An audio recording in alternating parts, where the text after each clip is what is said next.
The smoke burns my throat as I lie beneath the rafters, the air thick with sweat, mead, and fear.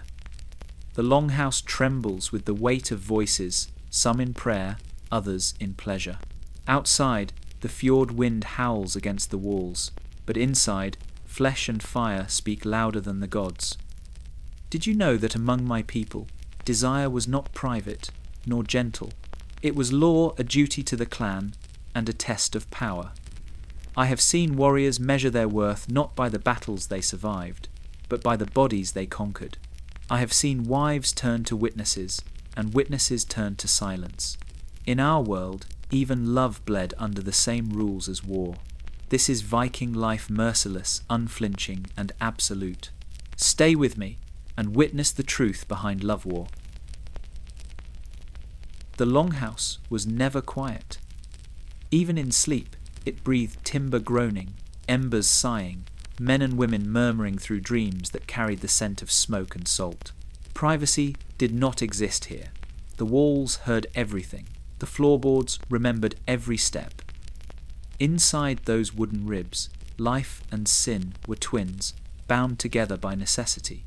At the far end of the hall, the fire pit glowed like a single open eye. Around it lay warriors wrapped in furs, their breath rising in steady rhythm. Beside them, wives and thralls shifted beneath shared blankets, their limbs tangled from exhaustion more than affection. Birth and death both came in this same space, sometimes within the same day.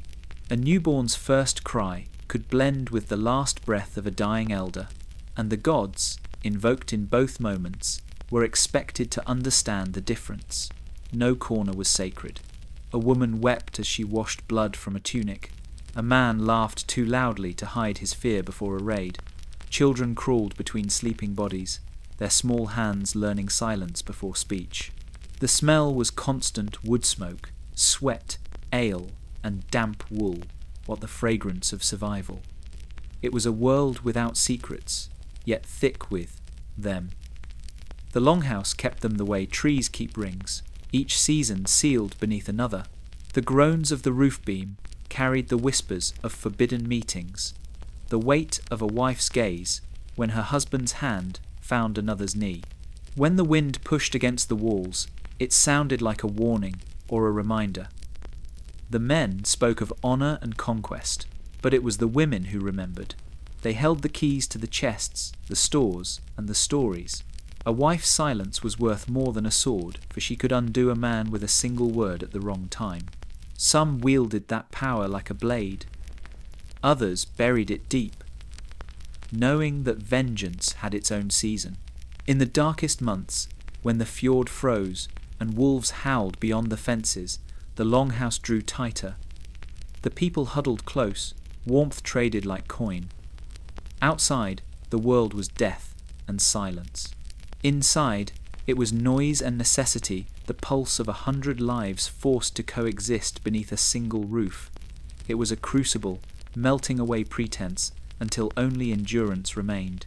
At dawn, the doorboards creaked open, and the first wind of morning swept through the hall. The air stank of sweat and smoke, but it carried the faintest promise of light. Warriors stretched, women stirred the ashes back to flame, and the longhouse began again. The gods required no temple here. They lived in the repetition, in the breath that refused to stop, in the endless rhythm of hunger and heat. No saga would name those who slept beneath its roof, but the longhouse remembered them all, every secret, every sin, every quiet mercy that survived the night. The Althing met beneath the open sky, where justice was meant to be seen by all. Men gathered from valleys and coasts, wrapped in cloaks stiff with salt and wind. They came to speak of debts, of stolen cattle, of feuds stretching generations. Yet that night, the assembly turned to a matter not of land or blood, but of flesh. The accused knelt on the frost-hardened ground, his hands bound with cord. He was young, his face marked by sleeplessness and shame. Before him stood the chieftain, his voice carrying across the gathered crowd. "You have lain where honor forbids," he said, "and brought insult to a man's house." The words cut sharper than any blade. Around them, The murmuring began not outrage, but curiosity. Desire, when punished publicly, became spectacle. The woman at the centre of it all stood apart, cloaked in grey, her eyes fixed on the earth. She was the wife of the wronged man, and her silence was her sentence. Her husband's jaw was tight, his shoulders rigid beneath his cloak. What had begun as suspicion had grown into accusation, and accusation was all the law required. The law of the North did not weigh proof, it weighed reputation. A man's word, spoken with witnesses, held more power than a woman's tears. If found guilty, the accused would lose everything: his land, his weapons, his right to speak at the Althing. But if declared innocent, the stain of rumour would remain just the same. The law speaker recited the old verses, his breath visible in the cold. "Let the iron decide," he said. A blade was heated until it glowed, then placed upon a flat stone. The young man was told to lift it in both hands and carry it 3 steps. The gods, it was said, would protect the innocent from harm. He obeyed, teeth clenched, the smell of burning flesh rising into the night. When he dropped the iron, the crowd surged forward, eager to see whether the skin blistered. It did. The verdict was swift. The chieftain struck his staff against the earth, and the young man's name was stripped away. His belt and boots were taken, symbols of manhood removed before the people. Outlaw, they called him, no longer protected by kin or code. He would walk into the wilderness alone, his crime carried on every wind. The husband turned away, his honour restored, though his wife's gaze lingered on the condemned. For a heartbeat, their eyes met a flash of recognition, of loss, of something neither could name aloud.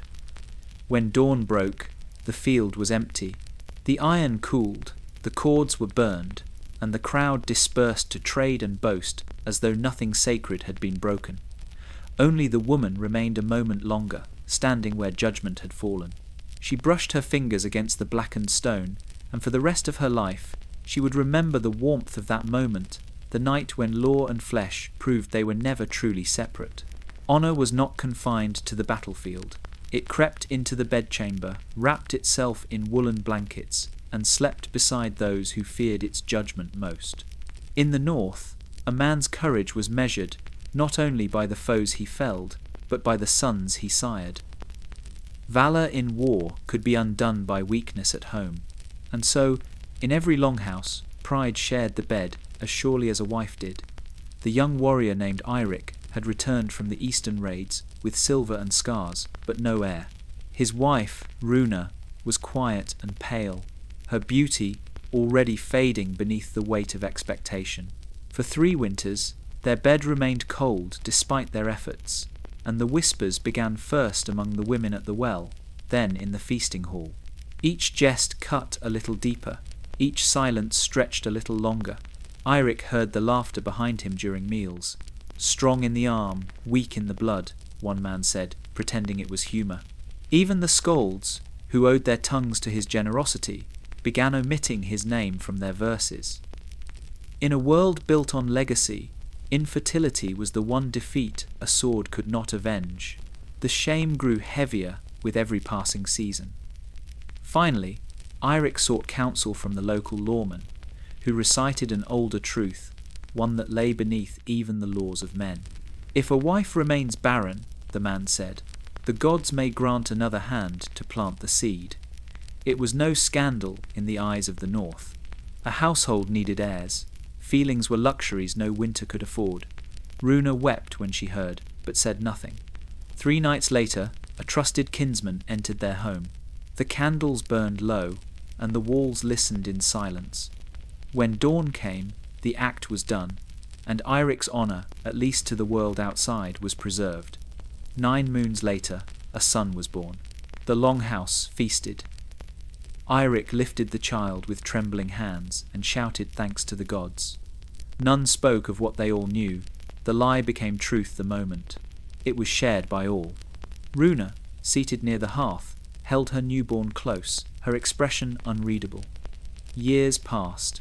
The boy grew strong, his laughter loud, his features resembling the kinsman more than the father.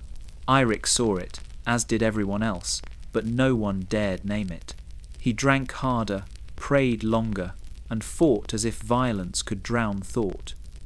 When he died, his son inherited the hall. At his funeral, the skalds sang of Eirik's courage, his wealth, his sons and grandsons to come. Runa, old and grey, stood apart, her face lit by the fire's glow. She alone knew how honour truly survived not by truth, but by silence. And so the North continued, its houses filled with secrets that outlived their keepers. In those lands of cold and conquest, the line between virtue and survival blurred beneath the same blanket. Honour, like marriage, endured because it had no choice. The wedding began in arithmetic. Silver chimed into a bowl, cattle breathed steam into the morning. Men spoke in measures and guarantees. Love did not negotiate, families did. The bride knelt near the hearth with braids weighted in beads, her gaze steady on a point no one else could see. Buyers and sellers shared stew while enumerating futures. The groom had a scar that bent his beard. He inspected hands for callus, teeth for health, hips for promise, the way a farmer inspects a foal before spring. The bride's father praised land and lineage. The groom's kin praised ships and temperance. A skald stood ready with verses about Freya, though everyone knew silver did the real blessing. When the keys changed hands in talk, and the chest lid shut on its bright coins, ritual pulled the union forward like a sled. Women led the girl to the platform bed, fingers quick in her hair, voices low with hard wisdom. Their songs did not lie. They were not lullabies, they were maps for endurance. Outside, laughter rose as mead loosened tongues, and the groom tried on gentleness that would not fit. Night did what night was asked to do. The door stayed ajar enough for legal hearing. The torch sputtered down to embers. Breath went ragged, then even. By dawn, linens told their story, rinsed by old hands in water cold enough to numb memory.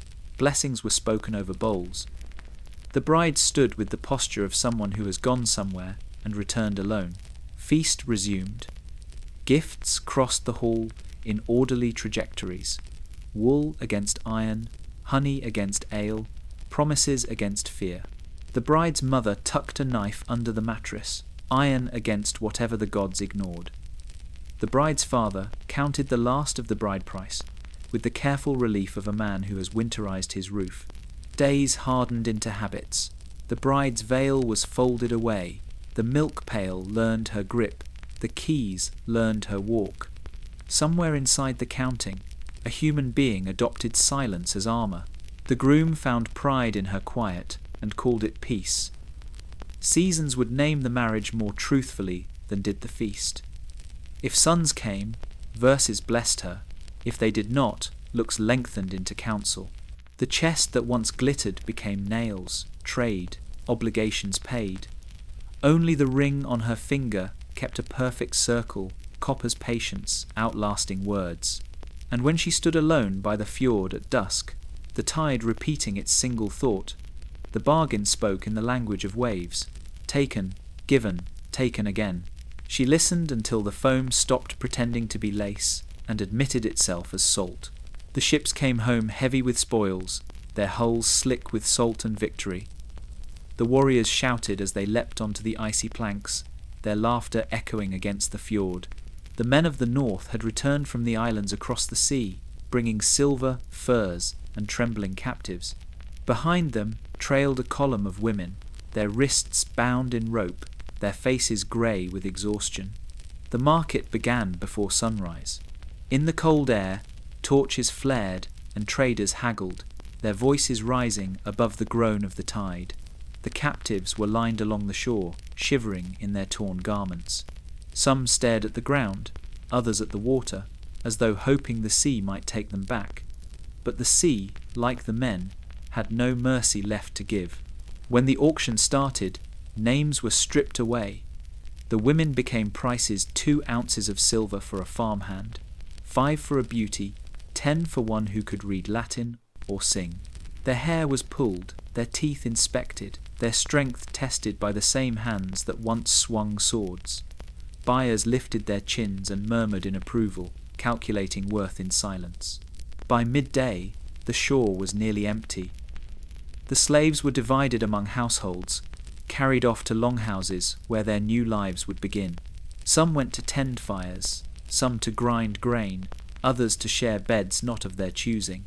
They learned quickly that a soft word could be safer than a strong one, that obedience could mean survival. Inside the halls, the air was thick with smoke and mead.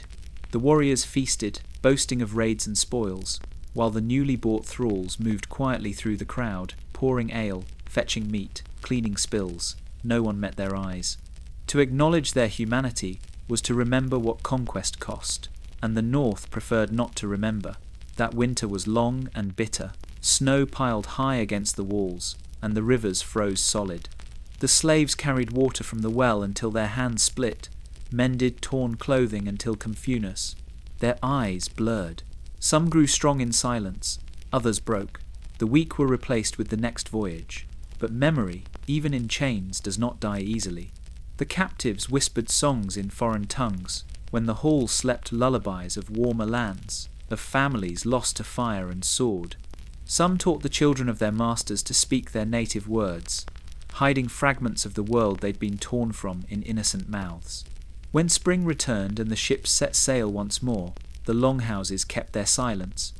The captives who remained worked the fields, their backs to the sea.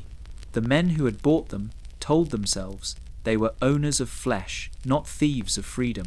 Yet, when the wind blew from the west, carrying the smell of salt and smoke, even the proudest warrior would fall quiet, for in that wind, faint as a ghost's breath, the voices of the slave girls still sang the unending chorus of those the sagas never named, but whom history could never quite silence.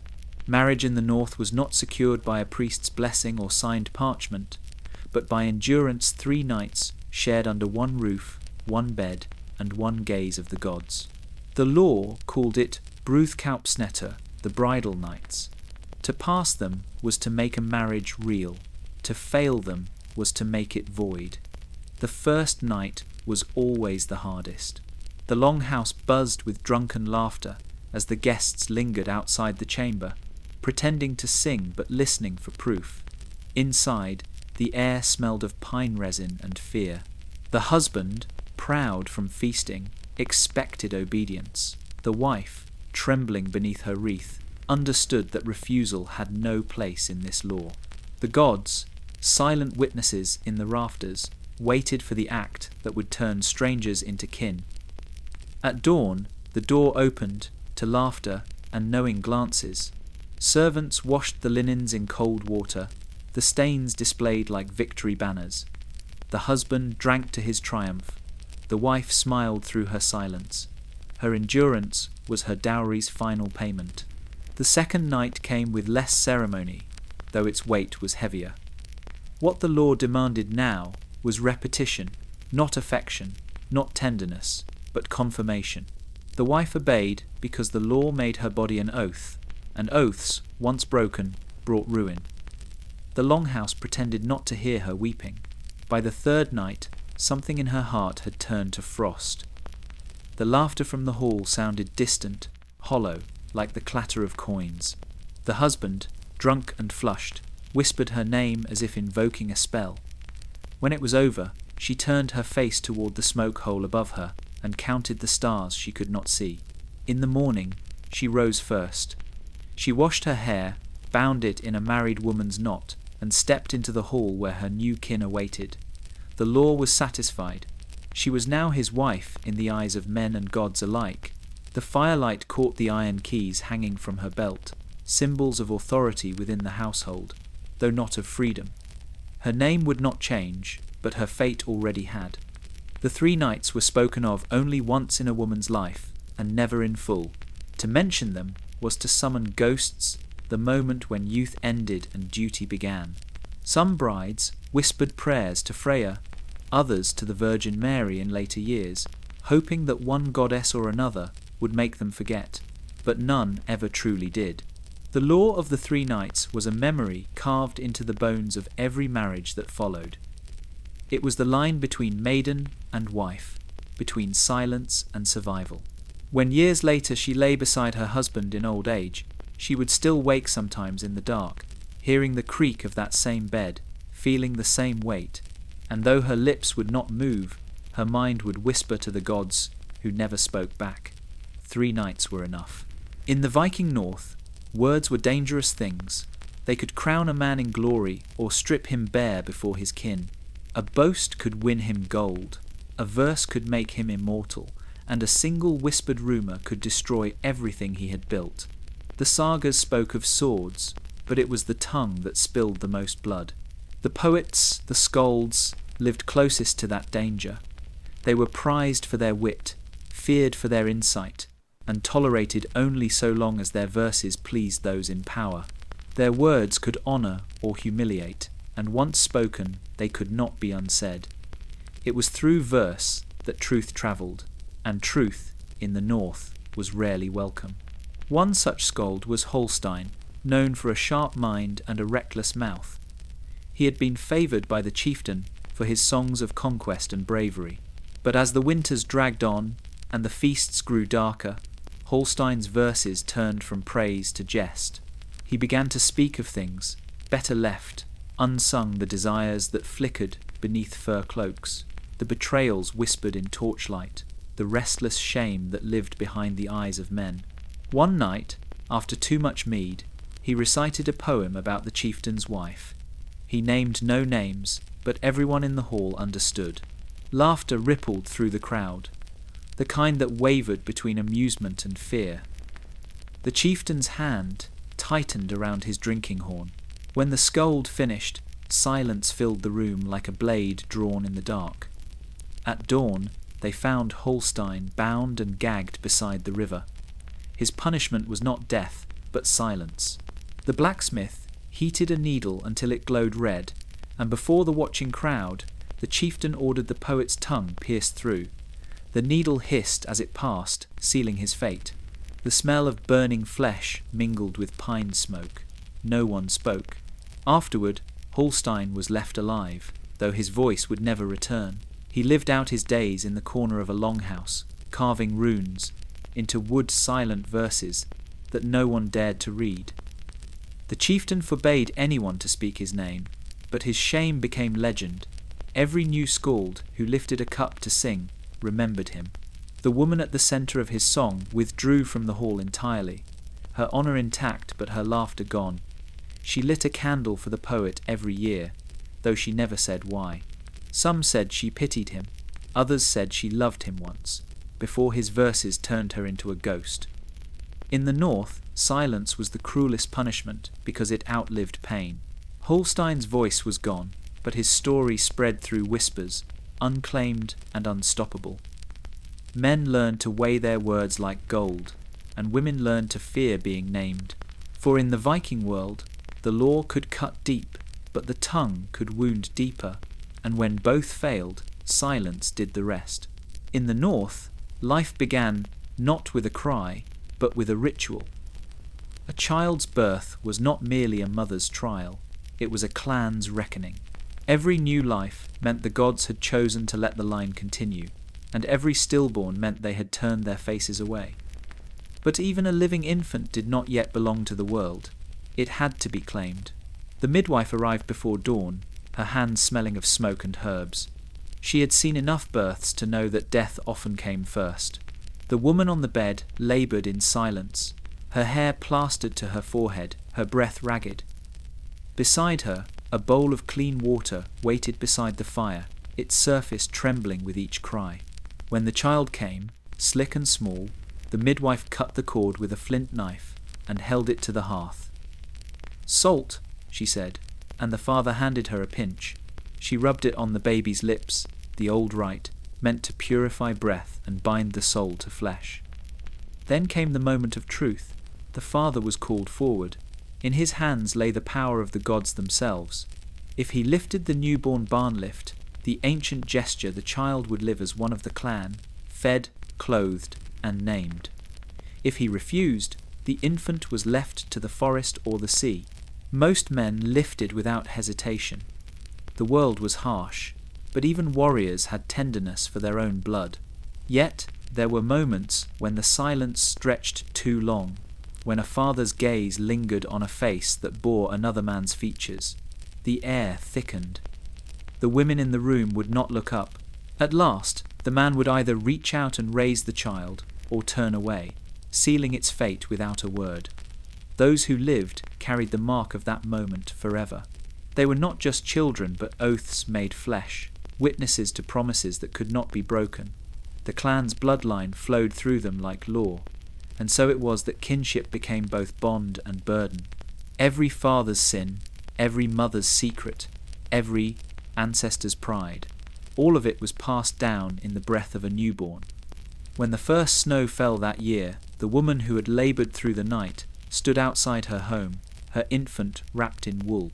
The father had lifted the child, though doubt still shadowed his eyes. "He will carry your name," the midwife told him. The man nodded, staring into the white horizon. The boy grew strong. He swung a wooden sword before he could walk, shouted oaths before he could understand them. The salt that had touched his lips hardened in his heart, binding him to a world where love and duty were one and the same. In the sagas, such children were praised, but the truth was simpler. In the north, no one truly belonged until someone chose to lift them, and once lifted, they carried the weight of that choice until death. When a Viking man died, his wife did not inherit freedom, she inherited obligation. Death, in the north, was not an ending, but a transfer. The land, the livestock, the weapons, and the woman all passed into new hands. The widow's grief mattered little. What mattered was her usefulness. Astrid had known this before the pyre was built. She had watched the men stack the timbers, the flames waiting like open mouths. Her husband, Bjorn, lay wrapped in wool and honour, his sword placed across his chest. The skalds sang of his courage, of the battles he had won, of the men he had slain. But no one sang of the woman who stood beside the fire, her hair unbound, her eyes hollow with dread. When the flames reached their peak, the men cheered. It was the proper send-off for a warrior, loud, glorious final. Astrid did not weep. She could not afford to. She knew that once the ashes cooled, her fate would be decided. In the law of the North, a widow did not belong to herself. She became part of the inheritance, like the sword her husband left behind. At dusk, his brother came to her. "You are not alone," he said. But his words were not comfort. They were claim. Within a fortnight, she would be his wife. No courtship, no choice. The clan demanded continuity. A household without a man was a broken link in the chain of survival. To refuse would be to shame her kin, and shame was a punishment no woman could bear. The wedding was small. There was no music, no feast. She wore the same cloak she had at her husband's burial, still smelling faintly of smoke. The guests spoke in whispers, pretending to bless what they all recognized as duty. Her new husband smiled, proud to keep the family whole. Astrid smiled too, but her heart did not. Seasons passed. She bore children, sons and daughters, who grew up calling one man father and mourning another they never knew. She kept the longhouse running, fed the livestock, mended the sails, endured. At night, when the house slept, she lit a single candle beside the old chest, where her first husband's belt lay folded. The leather had grown brittle with age, the buckle rusted, but it was a relic of a life she had once chosen. Years later, when her second husband died, Astrid did not wait for the law. She cut her hair short, donned black, and swore an oath to no man. "No one will inherit me again," she said. The village called her stubborn, perhaps cursed, but none dared challenge her. When she died, they buried her with both men's rings, one on each hand, one for love, one for survival.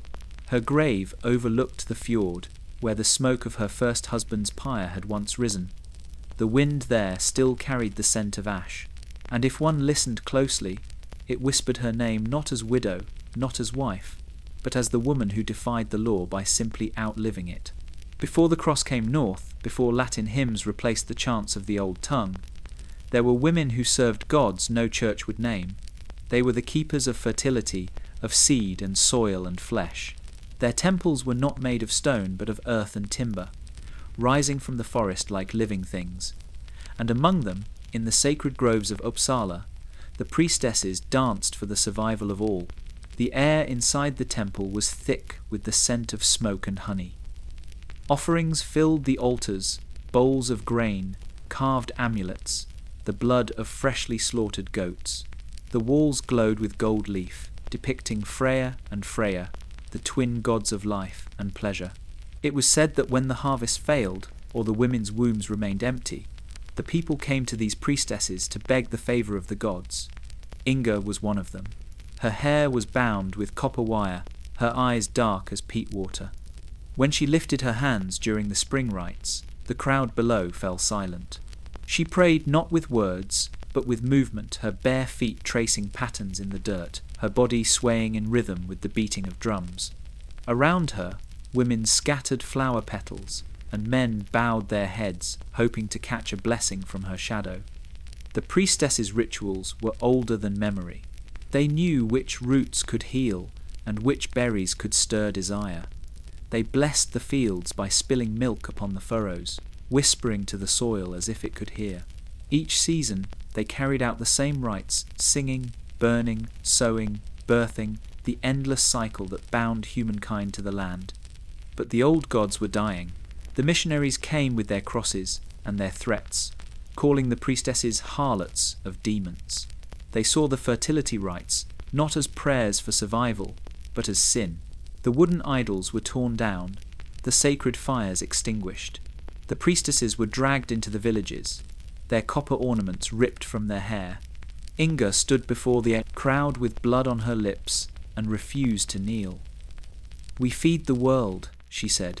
"You will miss us when your fields grow barren." But her words were met with stones. She fell where she stood, her blood seeping into the ground she had once blessed. That summer, the harvest failed.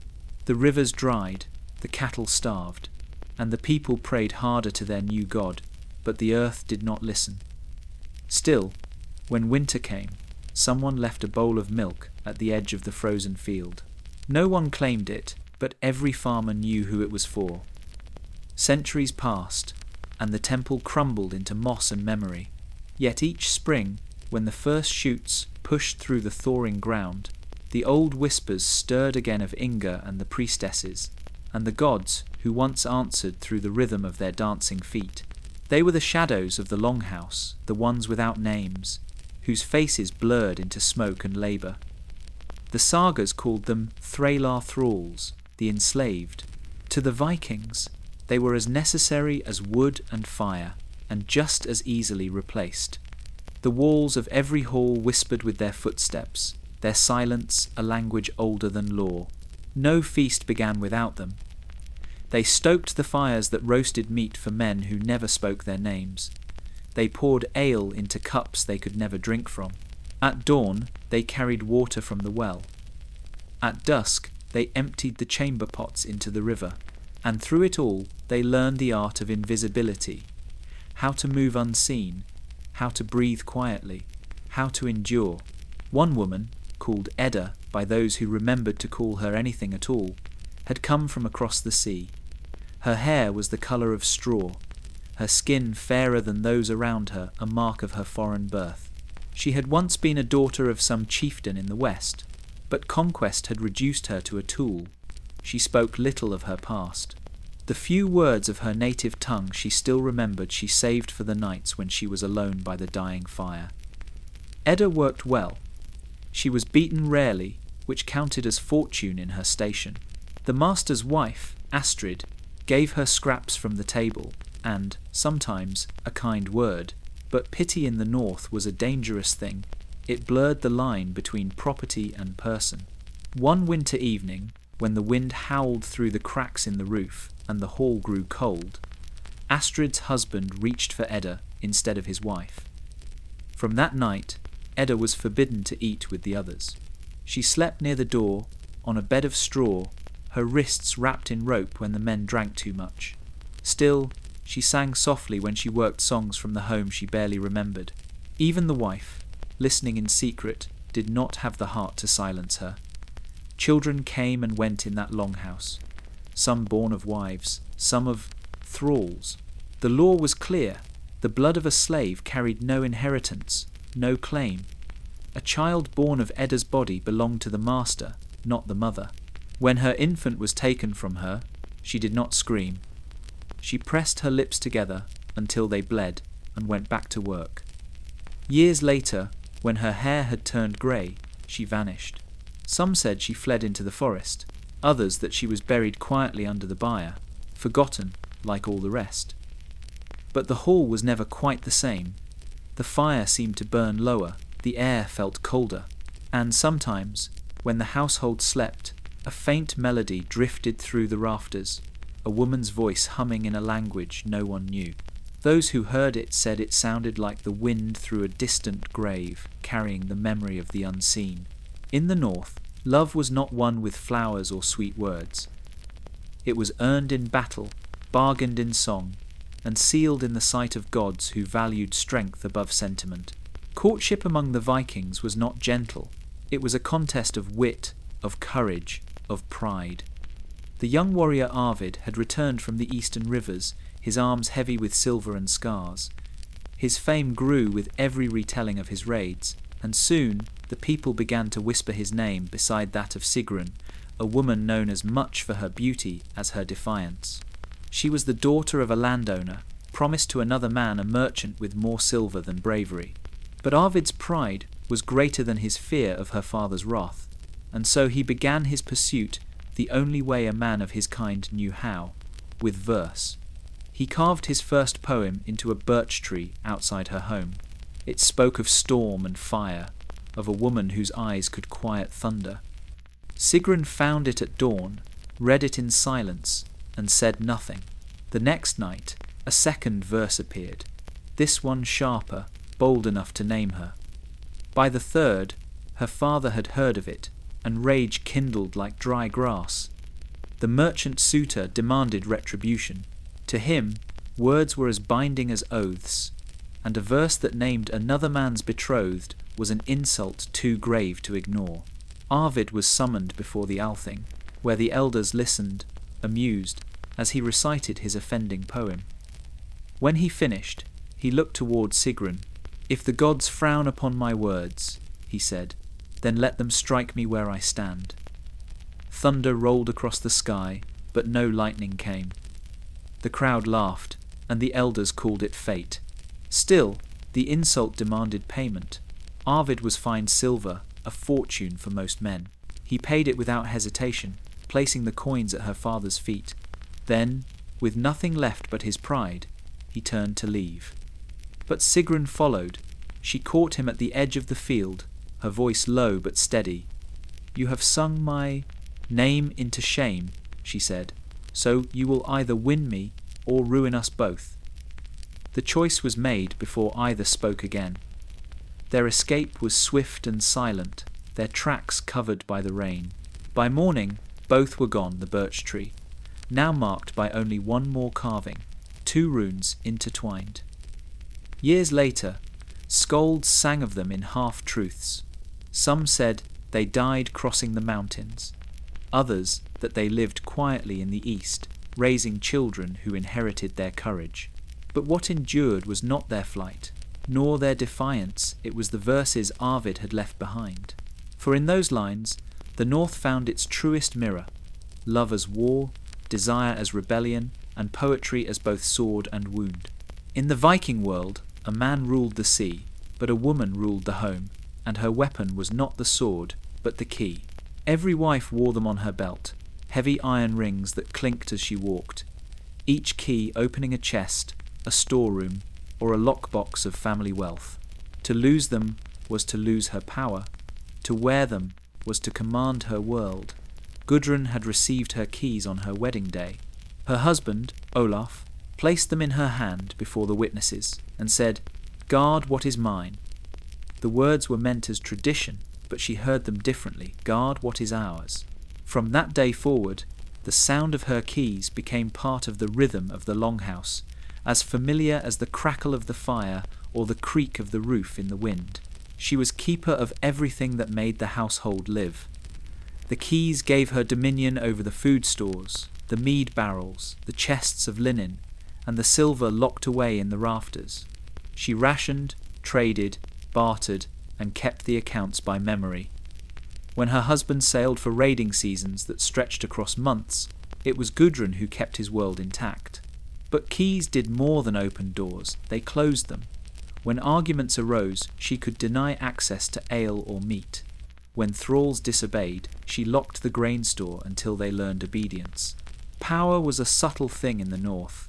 Men swung axes, women shaped survival. Still, power invites envy.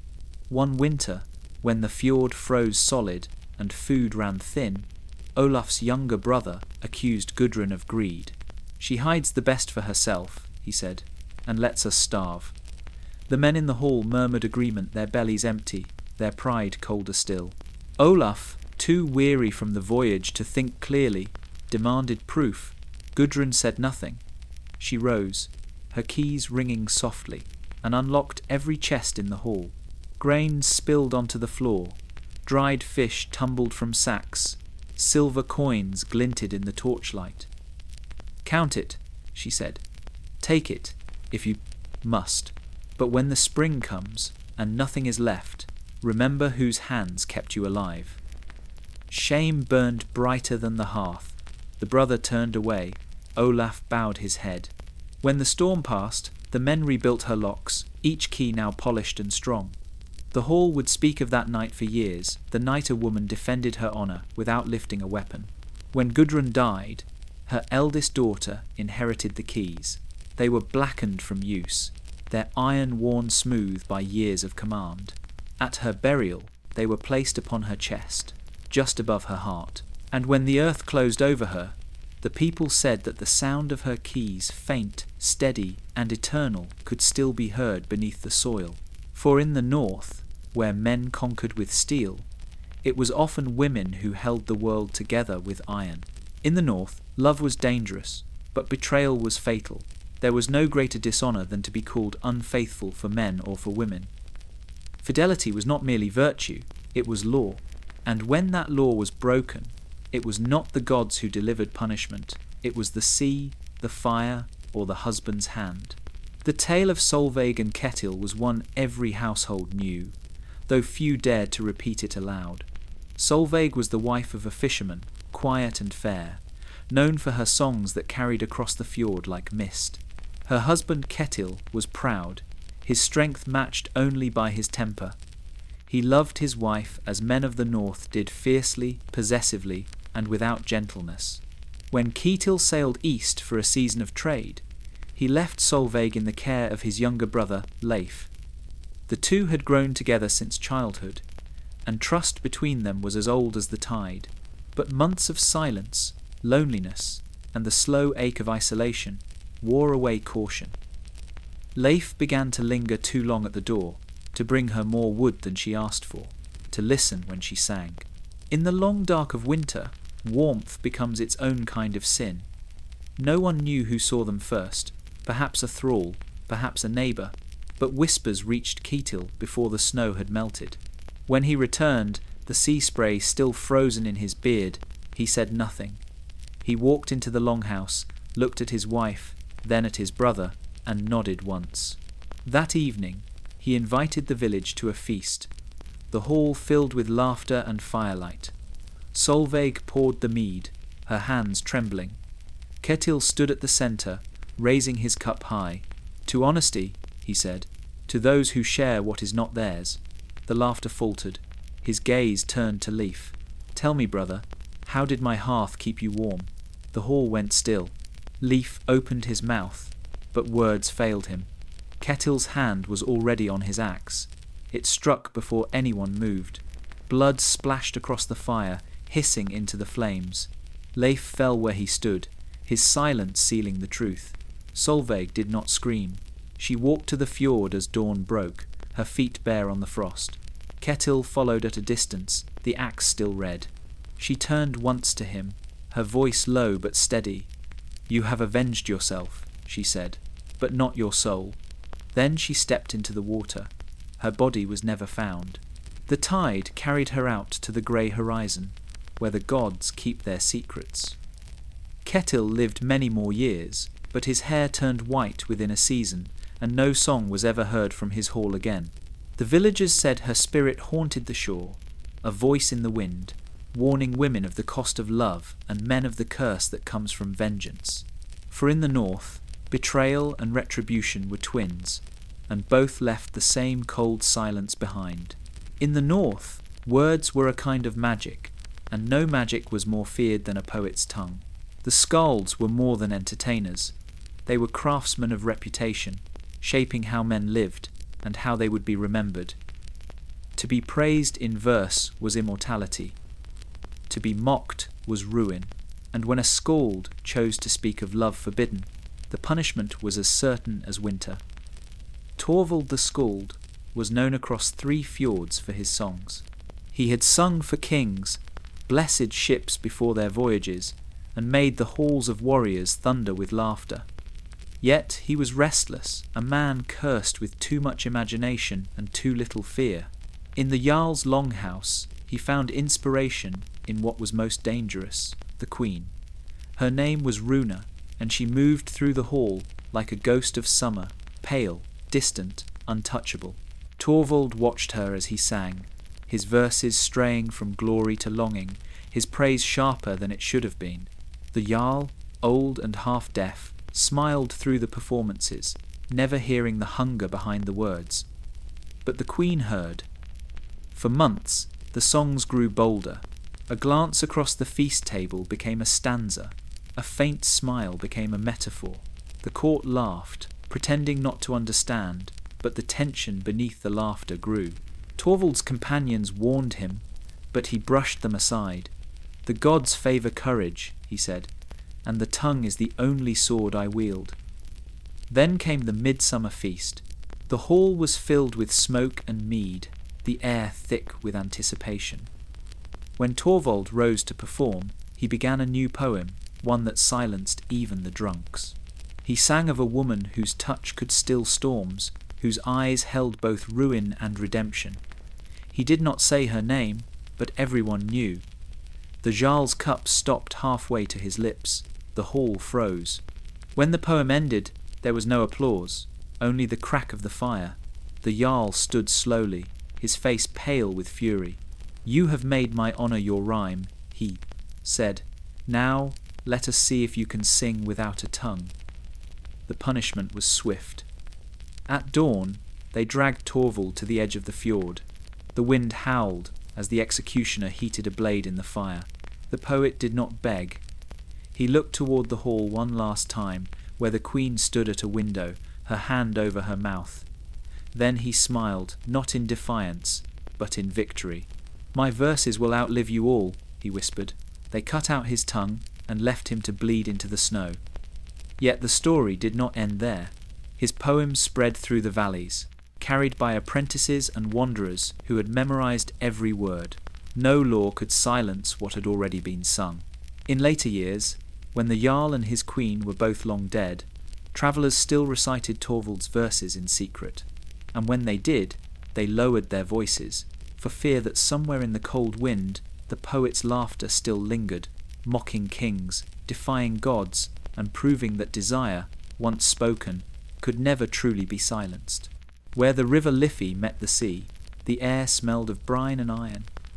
Dublin was not yet a city, but a marketplace, a living wound stitched together with profit and pain. Its harbour teemed with longships, their dragon-heads rising through the mist, their holds heavy, not with silver, but with souls. Here, the Northmen did not come as conquerors, but as merchants of flesh. The market began at dawn. Traders shouted prices in Norse, Gaelic, and Latin, their voices echoing between timber stalls slick with sea spray. The captives stood in rows, barefoot on planks, rubbed black from blood and weather. Some were freshly taken, their faces still raw with disbelief. while others had learned already that stillness sold better than resistance. They came from every shore, Saxons, Britons, Frisians, and the conquered Irish themselves. A merchant named Horolf kept his stall near the edge of the quay. He was a large man with a soft voice, his beard streaked with salt. To him, trade was an art, and he prided himself on fairness, though fairness in Dublin meant only that the whip fell seldom and the silver flowed often. He appraised each captive with a craftsman's eye, strong backs for labour, fine hands for weaving, young faces for companionship. Even children fetched a price if their eyes were bright enough. The market was loud, but beneath the noise lived silence, the kind that comes when hope runs out. The buyers haggled, the sellers laughed, the slaves stared. A woman with hair the colour of wheat stood among them, her wrists bound, her gaze fixed on the horizon. She had been taken from Lindisfarne, a place of monks and stone altars. Her husband had been cut down beside the church door, her son lost to the tide. Now she stood among strangers who called her beautiful, as they measured her like livestock. By midday the air grew thick with heat and stench. Sailors carried buckets of seawater to wash the decks, their laughter echoing over the cries of the sold. Coins clinked, contracts were sworn, and every bargain was sanctified not by gods, but by greed.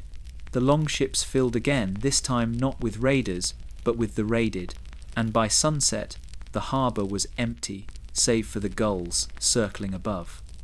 That night the fires of Dublin burned bright. The merchants drank to profit, the warriors to victory, and the captives to exhaustion.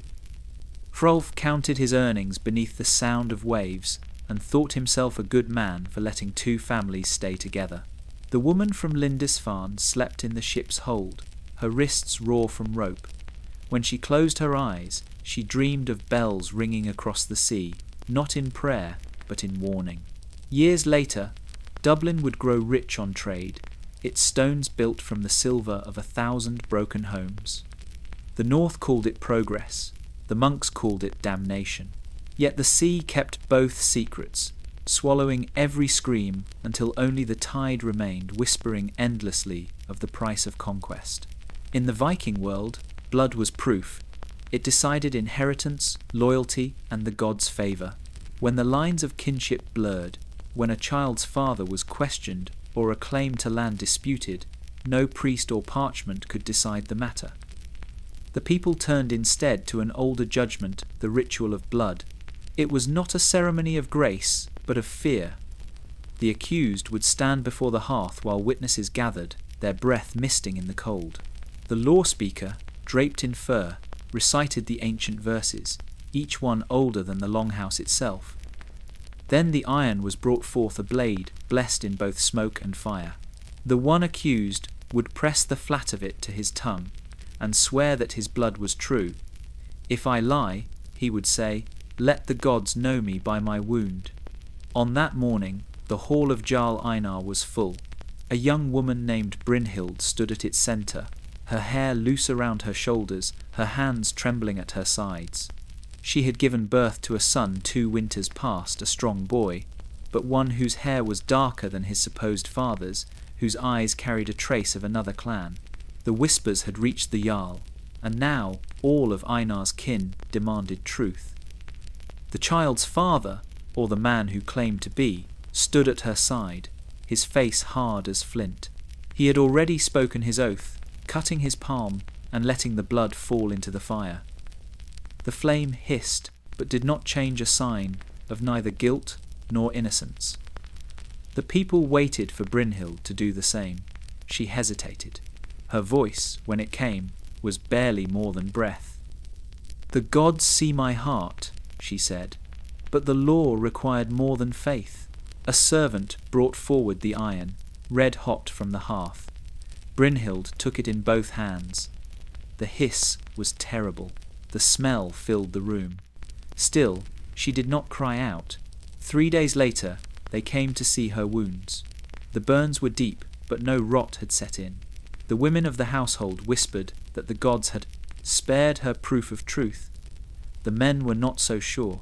They agreed that the child would remain, but his inheritance would wait until he proved himself in battle. Blood, it seemed, required more than fire to be satisfied. Brynhild recovered slowly. Her hands never healed completely. The scars stayed white against her skin. When her son was old enough to hold a sword, she gave him the same blade that had burned her, its edge still keen. "Carry it," she told him, "and let it remember what I paid." He would grow to be a warrior of renown, and in every hall he entered, people would whisper of the mother who had held iron for him. For in the north, blood was not just lineage, it was testimony, carved in flesh, sealed in pain, and sanctified by the gods who never truly left the fire. The north was never without its gods, and its gods were never without envy. They were as flawed as the men and women who worshipped them, proud, lustful, quick to anger, and slower to forgive. Their tempers shaped the tides and the harvest.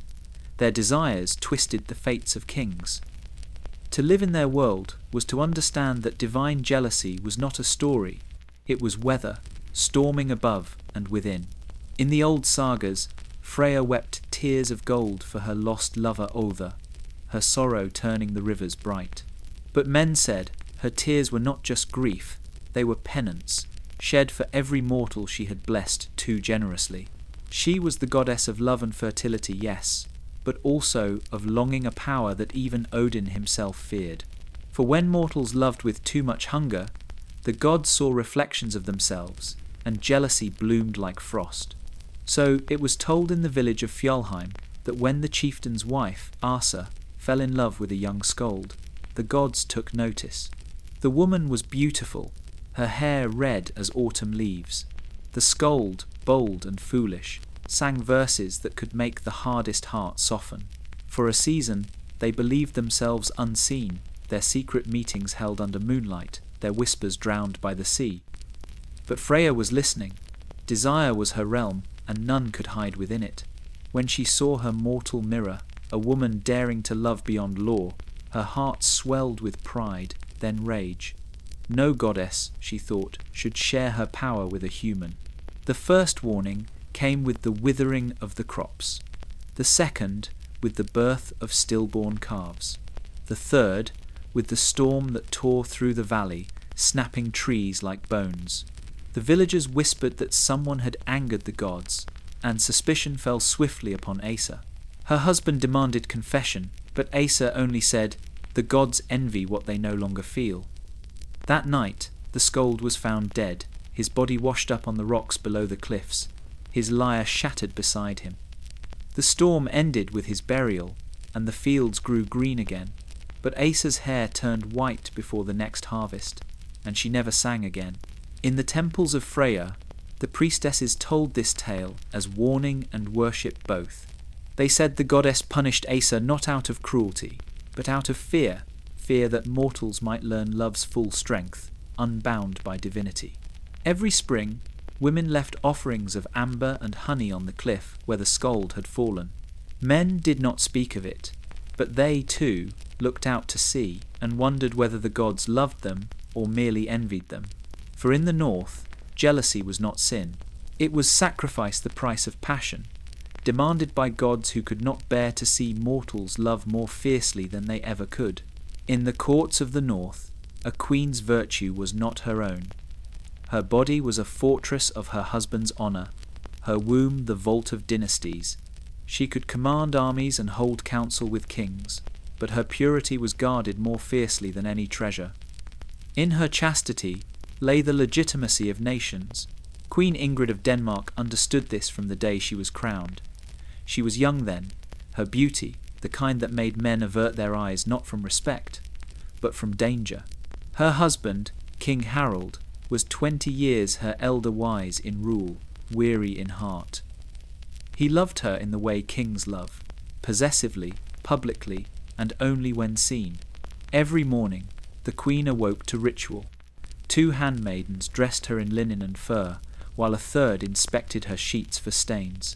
The women spoke little, their faces fixed in practiced indifference. The inspection was not for her health, but for her loyalty. For a queen's body was state property, its sanctity proof that the heir she bore, if any, would be the king's alone.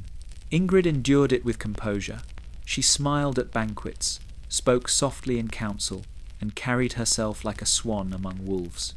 But in the stillness of night, she walked the palace corridors barefoot, seeking air untainted by perfume and politics. It was on one such night that she met the scholar. His name was Oscar, a scribe from the monastery sent to translate the new laws into Latin.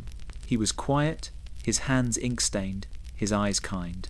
At first, their words were innocent talk of poetry, of stars, of the old sagas fading under Christian ink. But the North had never known a sin as dangerous as comfort. What began as conversation became confession. He listened as no one else did. She laughed as no one else dared. When she kissed him, it was not out of desire, but defiance, the smallest rebellion against a cage lined with gold. For a single night, she was not a queen, but a woman who could still choose.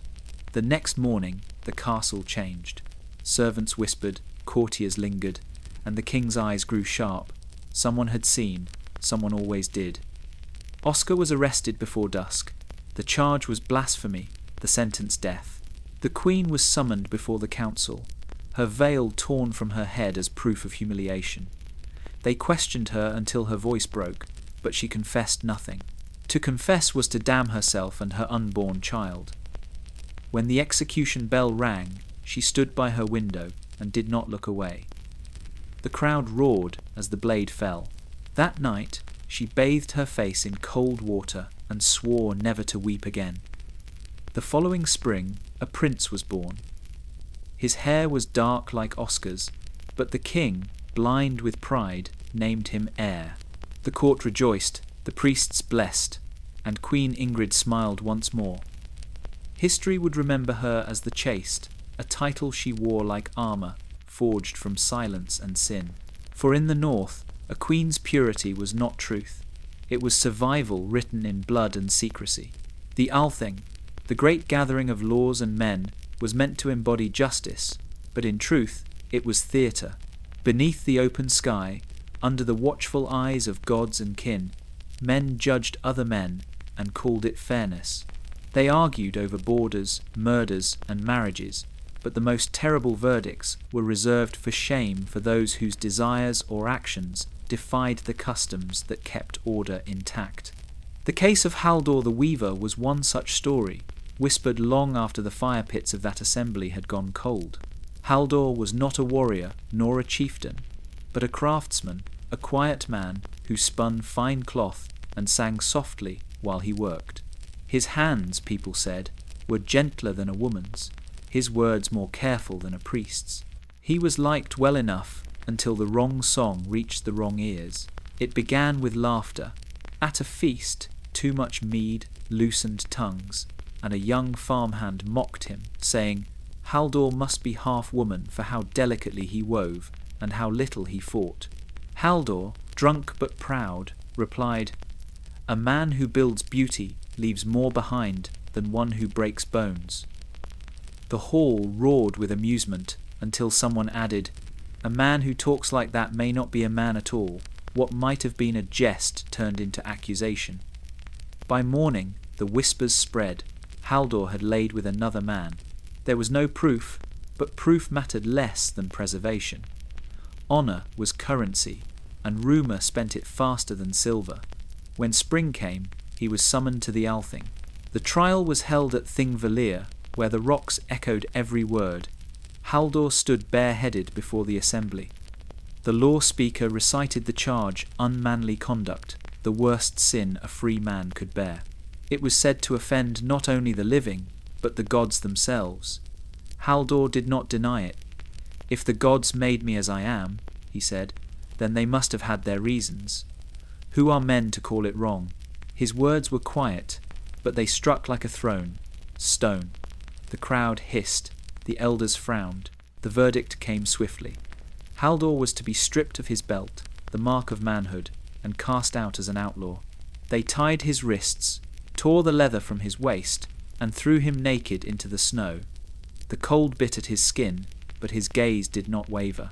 You may take my place, he said, but not my truth. Then he walked into the mountains, leaving red footprints behind. No one ever saw him again. Yet, years later, travelers claimed to find bits of fine linen tangled among the rock's fabric so soft and flawless that no other weaver could match it. They said the wind at Thingvellir still carried a faint humming the sound of Haldor's last song, defiant and unbroken, carried to the gods who had once made him in their image and then punished him for it. Marriage in the Viking world was an exchange of wealth long before it was a union of hearts. Every husband was expected to pay his munder the bride price, to prove his worth and secure his claim. It was not a purchase in his eyes, but a promise, a declaration that the woman he took would be honoured through what he gave. Yet, the line between honour and ownership was as thin as a hair frozen in winter. Thorvald the tanner knew this well. He was not rich, but he was diligent, a man whose hands were calloused from work and whose back bent to labour, not luxury. When he sought to marry Ragnhild, the daughter of a shipbuilder, he offered everything he owned, 2 fine hides, a chest of coins, and his best hunting dog. Her father counted the payment carefully, nodding with approval. The marriage was agreed upon, though Ragnhild herself was not asked to speak. The wedding took place in late autumn, when the nights grew long and the hearths burned low. The guests drank heavily, the songs rose loud, and the gods were invoked over roasted meat and spilling ale. By dawn, the bride was his, and the price his life's savings had changed hands. But as the seasons turned, Thorvald learned the truth that silver could not buy affection nor obedience. Ragnhild was clever, proud, and quick-tongued. She mocked her husband's trade, his simple gifts, his rough manners. "You bought me like a bolt of leather," she said once. "Then treat me as you treat your hides, with care, or not at all." The insult cut deep. In a land where men ruled their homes as kings, Thorvald's pride withered before her sharpness. When he complained to the elders, they laughed. "A man's wife is his to manage," they told him. "If you cannot rule her, you have overpaid." So he returned home, humiliated, his worth questioned by all. That night, he confronted her. Words turned to shouting, shouting to blows. When it was over, she lay silent on the floor, blood pooling around her hair. At dawn, he carried her body to the Althing. "I have killed my wife," he said, "but only to reclaim my honour." The judges did not praise him. They weighed his deed against the law and found no glory in it. Her father demanded bought blood price equal to what Thorvald had once paid for her hand. The circle had closed. He worked for years to repay it, his labour consumed by guilt and debt. No songs were sung of him, no man envied him. When he died, poor and grey, they buried him beside her, his tools laid across his chest, the empty purse that had ruined him resting above his heart. The elders later said it was justice that he paid in silver for her life and in years for her death. But the old women whispered something else, that the true husband's price is never counted in coins, but in the silence that follows a broken vow. In the longhouses of the north, every man of power had 2 kinds of women, the wife who held the keys and the concubine who held his sleep. One commanded the household by daylight, the other haunted it by night. The wife ruled with iron and law, the concubine with silence and submission. Yet, in that silence, there was knowledge, and in that knowledge, danger. The girl called Yrsa came to the hall in early spring, when the fjord was still rimmed with ice. She was bought in Hedeby for the price of 2 bolts of cloth and a silver cup. The merchant who sold her had not bothered to learn her name. The Jarl's steward gave her a new one the moment she stepped ashore. "Yrsa will do," he said. "Short, like your life here." She slept near the hearth at first, on a bed of straw beside the hounds. Her work was simple, grinding grain, carrying water, tending the fire. But before long, the Jarl noticed her, her quiet grace, the way her hands never trembled, her refusal to look away when others stared. By the next winter, she was moved to the sleeping platform beside his bed. just far enough to know she would never belong there fully. The wife, Sigrid, did not speak of it. To acknowledge her husband's concubine would be to invite humiliation. But her silence was not ignorance. She watched how the girl moved, how her laughter grew rarer, how she learned to step aside when Sigrid entered the room. There were rules, unwritten but understood. Yrsa could wear jewelry, but not gold. She could eat at the table, but never drink from the same horn. She could bear the Jarl's children, but they would never bear his name. And yet, within the Longhouse, she became indispensable. When the Jarl fell ill, it was Yrsa who wiped the sweat from his brow, who whispered sagas of courage when he raged against his failing strength. When he recovered, he gave her a silver chain to wear a gift and a shackle both. "You have served me well," he said, fastening it around her. "Neck, do not forget who you are." She did not forget, but she also did not forgive. The years passed. The Jarl grew old, Sigrid older still. When he finally died, his sons fought over inheritance, dividing the hall as they divided the cattle. In the confusion, the slaves were counted and sold anew. Yrsa's chain was cut from her neck by a trader who weighed it in his palm, uninterested in its story. She was led back to the harbour, but this time she did not board the ship. Under cover of fog, she slipped away into the forest, her wrists still bruised from the rope. No one ever saw her again. Some said she drowned herself. Others said she fled east, where no man knew her name. But in the longhouse she left behind, Sigrid kept a single thing, the broken silver chain, now dulled with age. On cold nights, when the wind pressed against the walls, she would touch it and whisper. She remembered. For in the north, even those bound in silence learned to leave their mark. The Vikings believed death should be faced with laughter. To die well was to mock the grave, to smile in the face of the gods who measured courage by composure. But not all laughter in the north was noble. Some was cruel, sharp as a blade, used not to honour the fallen but to shame the living. And nowhere was that laughter louder than at the feasting tables, where reputations rose and fell with every jest. The Longhouse was alive that night. Firelight flickered against the beams, and the air was thick with smoke, mead and sweat. Warriors sat shoulder to shoulder, their shields stacked like trophies against the walls. The skalds sang of raids and victories, of gold taken and enemies burned. Yet, as the horns emptied and the songs faded, the talk turned to other conquests, those of the bed, not the battlefield.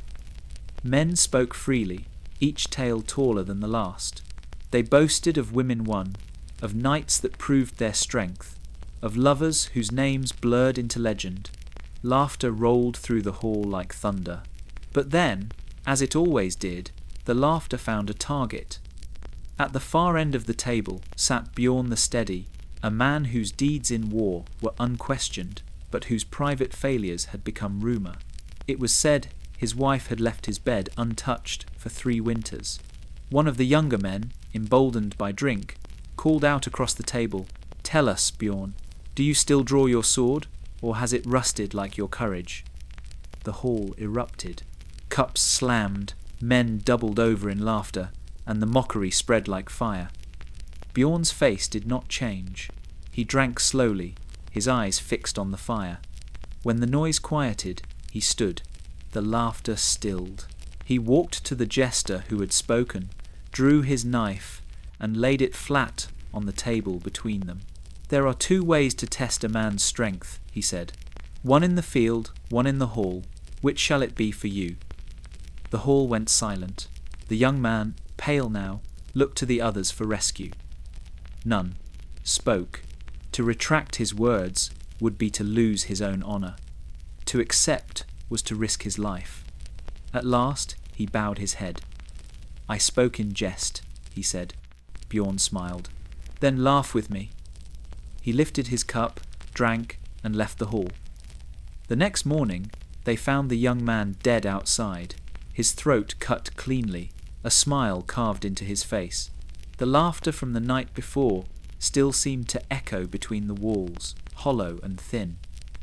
No one spoke of it again, but after that night men chose their jokes carefully, and laughter in the longhouse grew quieter, more cautious, for they had learned that, in the north, mockery was a weapon sharper than any axe, and sometimes the dead laughed loudest of all. In the Viking world, marriage was not a sacred bond, but a contract, and like any contract, it could be broken. There were no priests to beg for mercy, no courts to grant permission. If a woman wished to be free, she needed only her courage, her voice, and the rising Sunday, for divorce, in the north, was not sealed by paper, it was shouted into the morning air. The story of Thora of Song was told for generations. She was the daughter of a merchant, clever and proud, married off young to a man named Geir, whose fortune was as heavy as his temper. At first, she played her part, the obedient wife, the keeper of his house, the silent listener to his drunken boasts. But wealth, she learned, could not buy peace, and silence was the slowest form of death. The beatings began after the second winter. They were never public, for Geir was careful about appearances. He smiled at feasts, praised her weaving, and left bruises where no one could see. Thora endured it all, until the night he struck her before witnesses, a thrall, a guest, and the gods themselves. That night, she did not weep. She waited. Before dawn, she rose from their bed and dressed in her heaviest cloak. The air outside was sharp, the sky pale with the first hint of day. The villagers were stirring, feeding livestock, fetching water. Thora walked to the threshold of her home, lifted her chin, and faced the east. Then, with the strength of generations behind her, she spoke. "I divorce you," she said, her voice carrying through the chill, "for 3 reasons: for your violence, for your pride, and for your failure to honor the bed we shared." According to the law, she had to speak her reasons 3 times, once inside the house, once at the doorway, and once in public. She stepped outside and said it again, louder this time. Heads turned, whispers spread. The 3rd time, she stood before the entire village, her voice steady as the wind. "I divorce you," she declared, "and the gods are my witnesses." The crowd murmured, some in awe, some in disapproval. Geir appeared at the door, red-faced, demanding she return. But the law was clear. Once the words were spoken, the bond was broken. She was free. Thora gathered her few belongings and walked toward the mountains. By dusk, she reached her father's hall, where the doors opened without question. "I left as his wife," she said. "I return as my own." Years later, women still whispered her name when they looked east at dawn. Some said she remarried a kind man, others that she never took another husband, but all agreed on one thing: her voice had changed the village. After Thora, when men raised their hands in anger, they looked toward the door and remembered that freedom, too, could be spoken aloud. And in the sagas that followed, they called her not Thora the merchant's daughter, but Thora, who spoke at dawn, the woman who taught the north that silence was not strength, and that the gods themselves honored truth when it was shouted to the sky.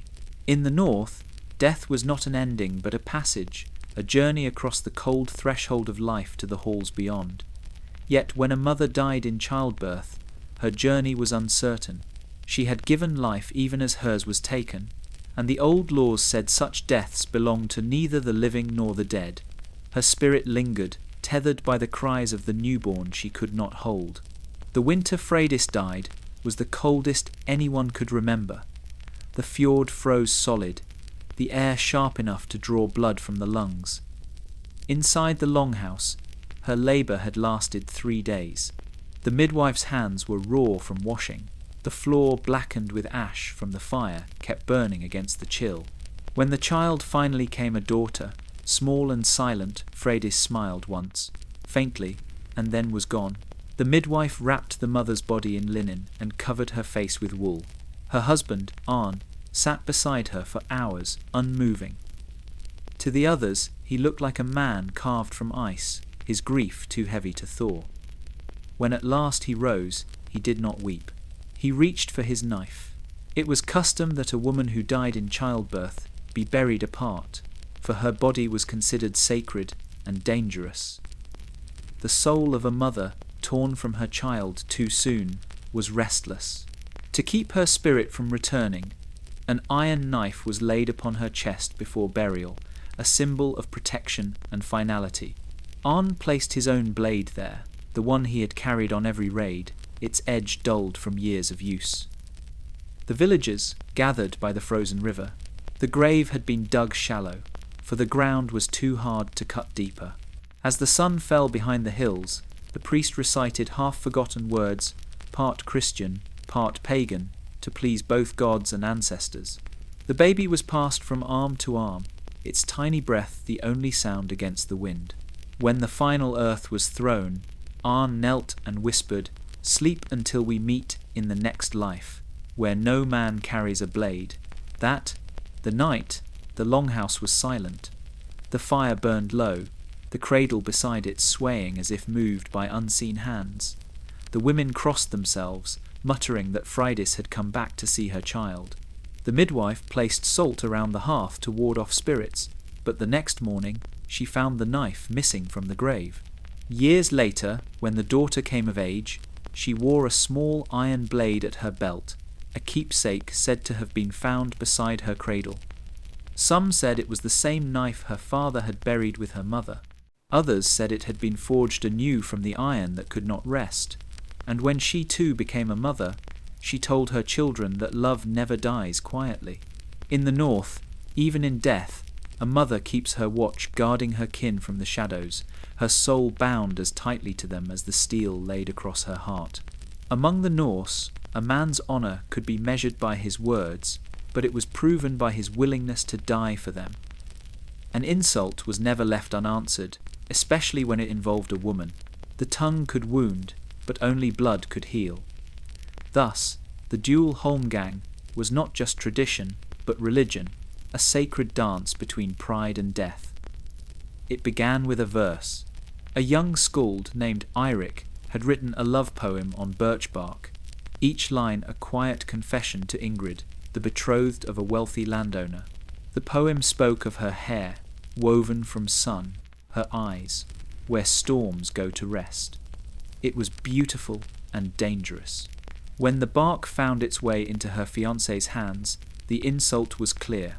Another man had dared to claim her in words. The summons came swiftly. At dawn, a messenger arrived at Eirik's door, bearing a single token, a glove, blood-stained and folded. "He challenges you," the messenger said. "Meet him by the standing stones at dusk." There was no question of refusal. To decline was to live as a coward, a fate worse than death, in a land where reputation outlived flesh. That evening, the sky burned red as the two men faced each other on the island of Challenge. The ground had been marked in a square, bordered by hazel branches, the space sacred and binding. Each carried his weapon of choice, Eirik, a sword inherited from his father, his rival, a long-handled axe that glinted like ice. Witnesses stood at the edges, silent but eager. The first strike came quick. Eirik's sword sang through the air, catching the axe at its haft. Sparks flew. The men circled, breath steaming, boots crunching frost. A single slip, a single blink, an eternity would claim one of them. Then, in a moment too swift to follow, the axe found its mark. Eirik fell to one knee, blood darkening the snow. "Yield," his opponent said, voice ragged with fury. "Say her name no more." But Eirik smiled, a broken, defiant smile. "Then kill. Me," he said, "for silence is worse." The axe fell. When it was done, the witnesses carried Eirik's body to the shore. They said Ingrid came that night, cloaked and barefoot, and knelt beside him until dawn. She washed the blood from his face, placed the birch bark on his chest, and whispered something the wind carried away. The next day, she married the man who had slain him, her eyes hollow beneath her veil. Years later, travellers claimed that on certain winter nights, a figure could be seen by the standing stones, a young skald with a blood-stained glove at his feet, whispering verses to a woman only he could see. They said the air there was still heavy with pride, with love, with the old Norse truth, that words, once spoken, demand blood, and that some songs never end, even when the singer does. Not every woman of the North was content to weave fate from behind the loom. Some chose to forge it in iron. They were called Eskaldmere shield maidens, women who bound their breasts in linen, took up sword and spear, and swore their loyalty not to husband or kin, but to the gods and to the field of battle. Though their names seldom reached the sagas unbroken, their deeds endured like ghost fires over northern waters. Astrid of Fjordain was one such woman, born the daughter of a farmer. She had watched her brothers train with wooden blades, while she was taught to card wool and brew mead. Yet every night she crept to the fjord's edge, where her father's rusted sword lay buried beneath the stones, and practiced until her hands bled. "The gods gave me arms," she whispered, "and I will use them." When war came, she disguised herself beneath a cloak and joined the levy marching to the coast. In the chaos of battle, no one cared that her voice was higher or her stride lighter. Her spear struck true, her shield did not waver, and when the fighting ended, she stood among the living, her braid undone, her secret bare to all. The warlord looked upon her, torn between admiration and outrage. "A woman among warriors," he said, "it shames the men." Astrid wiped blood from her cheek. "Then tell them to fight better." The hall erupted in laughter, and the matter was settled. From that day, she rode beside him in every raid. Her name, a battle cry whispered among frightened enemies. She fought not for plunder, but for freedom from expectation, from fear, from the silence that bound her sisters. But freedom had its price. The skalds who sang of her victories refused to say her name. They called her the Maiden of Iron, as though her courage were an affront to womanhood itself. The men she fought beside toasted her bravery in mead halls, but none would wed her. A wife should bear sons, they said, not scars. In her later years, Astrid built a hall of her own near the sea. There she trained the daughters of farmers and fishers to fight, to ride, to wield blade and bow. When priests from the south came preaching peace and obedience, she met them at her door with her sword across her knees.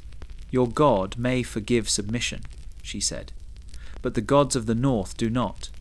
When she died, no husband mourned her, no child carried her name yet. Every woman who lifted a weapon afterward bore her spirit. The shield maidens who followed left offerings at her grave, broken spearheads, locks of hair, droplets of blood, and when the wind swept through the fjord at night, it carried the sound of distant steel and a woman's voice laughing, fierce and unafraid. For in the north, an oath once sworn on the edge of a blade never truly ends. It echoes, as Astrid's did, in every heartbeat that refuses to bow. In the long winters of the north, when the fjords froze and the darkness stretched like eternity, men learned to cling to warmth wherever it could be found. Among warriors, that warmth was not always born of battle. Bonds were forged that defied the laws of gods and men, a brotherhood unspoken, unseen, but deeply felt. The sagas never wrote of it directly, yet in the gaps between their verses, in the silences of their songs, it lived. The warband of Jarl Sigvald was feared across the western seas. They were men of relentless strength, bound by blood oath and battle scars. Among them was Leif the Younger, a boy taken from Ireland, raised as a thrall, and later freed for his skill with the sword. He fought fiercely, silently, and kept close only to one man, Thorstein, the Jarl's champion, a warrior whose laughter filled the hall as easily as his axe cleared the field. Their bond was forged on campaign, on nights when death slept close beside them, when the world was nothing but snow and shadow. They shared warmth beneath the same furs. No words were spoken of it. No oaths were sworn. It was simply what survival demanded. Yet as seasons passed, survival became devotion, quiet, dangerous, and impossible to name. When they returned to the Jarl's Hall, the whispers began. Men who had once trusted them now watched with narrowed eyes. They share more than battle, someone murmured over the mead. Others laughed, cruel and uneasy. In the north, love between men was not a tale told around fires. It was an accusation. One night, the Jarl called them forth before the full company. "A warrior's loyalty belongs to his lord," Sigvald said, "not to his bedfellow." The hall fell silent. Leif met his gaze and said nothing. But Thorstein's hand went to his sword. "My loyalty is proved in blood," he said. "If any man doubts it, let him test me." The Jarl smiled thinly. "Then you will prove it now." At dawn, the two men stood on the frost-hardened earth before the sea. One was commanded to kill the other, to prove his devotion to the gods, to the Jarl, to the order of the world. Thorstein's grip shook on the hilt. Leif looked at him and whispered, "If you strike me down, do it quickly. I will not curse you." But the blade never fell. Instead, Thorstein turned it upon himself. The act was swift, a flash of steel, a gasp, and red spreading through the snow. Leif caught him as he fell, holding him as the light left his eyes. The Jarl said nothing. The others watched, afraid to speak. That night, Leif vanished into the mountains, taking nothing but Thorstein's sword and the memory of his warmth. Some said he became a wanderer. Others said he died soon after, calling his brother's name to the wind, and in every hall thereafter, when the fire burned low and the men fell silent, there were those who swore they could hear a voice, a whisper not of shame, but of devotion, echoing through the smoke, that even in the coldest world, love could still defy the law. When the southern priests came with their crosses and their polished words, they brought not only new gods but new guilt. They spoke of sin where the north had once spoken only of survival. They called desire wicked, pleasure unholy, and the body itself a vessel of corruption. To the Vikings, whose lives were forged from flesh and frost, such shame was strange, yet it spread like winter fog, creeping through halls and hearts alike. The first church in the fjord stood where once a shrine to Freya had been.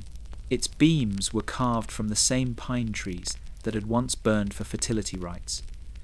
Its altar placed upon earth, once red with the blood of goats offered for bounty. The people came out of fear, not faith, curious to see whether this new god truly watched all things. Father Aldwin, the English priest who tended the place, believed he could save them from their heathen ways. He preached of purity, of restraint, of divine judgment, but he had lived too long among pagans not to feel the pull of the old world. The longhouse fires, the laughter that lasted till dawn, the unashamed hunger in their songs, all haunted him more deeply than his scriptures. Among his flock was a woman named Brinja, the widow of a warrior lost at sea. She came to the church each morning to light a candle for his soul. Her hair, once golden, had turned silver in her grief, but her eyes still carried the calm of the deep. Father Aldwin admired her faith and her silence. He told himself his kindness toward her was holy, that his thoughts were prayers. But he began to dream of her face when he spoke of the Virgin, and he woke with trembling hands. One evening, as the rain fell hard upon the church roof, Brinja came seeking shelter. The priest offered her warmth by the hearth. She thanked him softly, and for a moment the distance between their worlds dissolved. The candlelight flickered, shadows merged, and for one heartbeat he forgot heaven entirely. By morning the priest was on his knees before the altar, whispering confessions to a God who gave no answer. He fasted for 7 days, scourged himself with birch branches, and wept until his voice broke. But guilt did not cleanse him, it bound him tighter. When the villagers came for Mass that Sunday, they found him gone.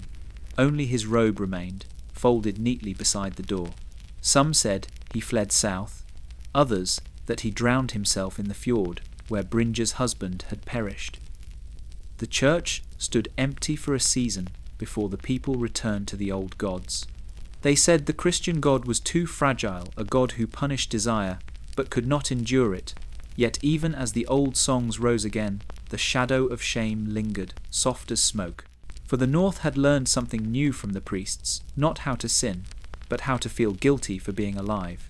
When the old temples burned, and the hammer was replaced by the cross, the North grew quieter but not purer. The people still felt the pulse of the earth, still heard the whisper of the gods in the wind and sea, but they were told those voices were lies. The priests spoke of light, yet their arrival cast long shadows. The gods had not vanished, they had simply turned away. Inga of Uppsala remembered the temple before it fell. As a girl, she had carried bowls of milk to the altar of Freya, watching the priestesses dance, their feet leaving ash-coloured prints in the snow. The smell of pine, blood, and honey had filled the air. "We thank her for desire," her mother had said. "Without it, nothing grows." But now that temple was ash, its stones carted away to build a church. The priest called the old rites wicked, and the women who led them witches. Inga tried to believe in the new god. She learned the prayers, bowed her head, kept her thoughts clean as she was told. Yet each spring, when the first green shoots broke through the frost, her hands trembled with an ache she could not name. "It is sin," the priest said when she confessed. "Pray harder." But the more she prayed, the more she dreamed of golden tears falling from the sky, of a goddess's voice calling her back to the forest. Others felt it too. The men who tilled the fields noticed their crops growing slower. The fishermen found fewer fish in the fjord. "The new god is jealous," they whispered, "but the old gods are listening." At night, they still poured ale into the earth, just a drop not in worship, but in apology. One winter, the church bell cracked in the cold. The priest took it as a sign of the devil, but Inga thought it sounded like a cry. That night, she walked to the ruins of the old temple. The snow fell thick, muffling her steps. She knelt where the altar had stood and placed a single candle in the snow. "If you are gone," she whispered, "take my voice. If you are still here, answer me." The wind rose suddenly, spinning around her in a circle. The candle's flame bent but did not die. Somewhere, deep in the forest, something moved, not seen, but felt. Inga fell to her knees, tears freezing on her cheeks. She did not know if she was forgiven or condemned. When morning came, she was gone. They found her cloak by the ruins, the candle still burning beside it. The priest declared her lost to madness. The villagers called her chosen. And every spring thereafter, someone would leave a candle in that same place, just before dawn, when the air was still and the world held its breath. For though the gods had turned away, the people of the north had not forgotten how to listen, and in the hush before sunrise, they swore they could still hear them breathing beneath the snow. In the north, blood was everything it determined a man's name, his right to land, his place in the hall. But what of those whose blood was questioned, whose birth came from the shadows of the longhouse rather than the sanctity of marriage? They were called bastards, and though many of them bore the strength of their fathers, the world denied them honour. To be born without witness was to live without belonging. Knut was one such child. His mother, Svala, had been a thrall in the household of Jarl Thrain, a woman of quiet grace and strong hands. She served his wife faithfully, grinding grain, tending fires, mending clothes. But one winter night, when the storms raged too fiercely for the men to sail, the Jarl summoned her to his chamber. What happened there was not spoken of, but months later, when her belly began to swell, the lady of the hall needed no explanation. When Knut was born, Svala wrapped him in linen and laid him at the Jarl's feet. "He has your eyes," she said. The Jarl looked once, then turned away. "You will raise him as you raised yourself," he said coldly. "He bears no father's name." So the boy grew in the shadows. He learned to chop wood, to mend nets, to fetch water, all the while watching the Jarl's legitimate sons train with swords he was forbidden to touch. They mocked him, calling him ghost blood and half-born. When one of them spat at his feet, Knut wiped it away without a word. But inside him, a fire began to burn. As he grew, so did his strength. By 15, He could split logs in a single blow. When the hall was attacked by raiders, he was the first to lift a spear. He fought like a storm, silent and merciless. When the battle ended, 2 of the raiders lay dead by his hand, yet still the men of the hall spoke only of the Jarl's sons. That night, Svala found him sitting by the shore, his knuckles raw. "Do not let them make you small," she said. "The sea has no father, yet it carves the land." Her words became his creed. Years later, when the Jarl died and his sons quarrelled over inheritance, Knut left the hall without a word. He went south to trade, east to fight, west to wander, his name whispered in markets and mead halls alike. He never claimed his father's title, but men began to follow him all the same. When he died, far from home, his companions buried him beneath a cairn by the sea.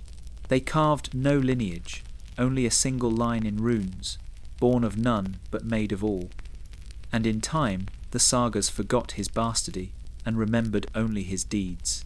For the North, in its cruel wisdom, came to learn what Knut had proven, that blood may name a man, but it is his fire that defines him. Honour in the North was not a private thing. It belonged to the clan, the household, the gods, and when it was stained, it was not washed away in secret whispers, but in public spectacle. To be accused was to stand naked before your neighbours, stripped not of clothing but of dignity. In the Viking world, truth was not discovered quietly. It was shouted, judged, and remembered. The tale of Asa the Weaver was one such judgment. She was the wife of a merchant in the port of Kaupang, known for her skill in dyeing cloth and her beauty that drew too many eyes. Her husband, Ketil, was often away on voyages, leaving her to manage the household and the trade. When his fortunes waned, envy and suspicion began to creep among the men of the town. It was said that Asa entertained sailors after dusk, that she received gifts not meant for her husband's purse. Rumours are like winter frost. They spread before dawn and kill what they touch. By spring, the whispers reached Ketil's ears. When he returned, he did not speak to his wife. He went straight to the Althing and demanded that she be tried for adultery. On the appointed day, the townsfolk gathered in the square. The air smelled of smoke and salt, the gulls screaming overhead as if mocking human cruelty. Asa was led before them, her hair unbound, her dress plain, a mark of shame. Her husband stood opposite her, flanked by 2 witnesses eager for favour. The law demanded that she swear her innocence before the gods. If she lied, her own words would condemn her. She stepped forward, her voice steady. "By Thor's hammer and Freya's tears, I have been faithful to my husband." Murmurs rippled through the crowd. One of the witnesses spat, claiming he had seen her under another man's roof. She denied it. To settle the dispute, the elders turned to ordeal. A cauldron of boiling water was brought forth, and from its depths gleamed a stone, the gods' chosen measure of truth. Asa was to reach in and lift it out with her bare hand. If her flesh healed clean within 3 days, she would be innocent. If not, she would bear the mark of her guilt forever. Without hesitation, she plunged her hand into the cauldron. The smell of scalded skin filled the air. When she withdrew it, her fingers were raw and blistered, but her face remained calm. "The gods know me," she said, and walked away. 3 days later, her wounds were nearly closed. The elders declared her vindicated, but the damage had been done. Her husband left her, his pride unmended. She continued her work, though few came to her loom. Years later, when she died, they found her old tools wrapped in linen, and beside them, a small smooth stone.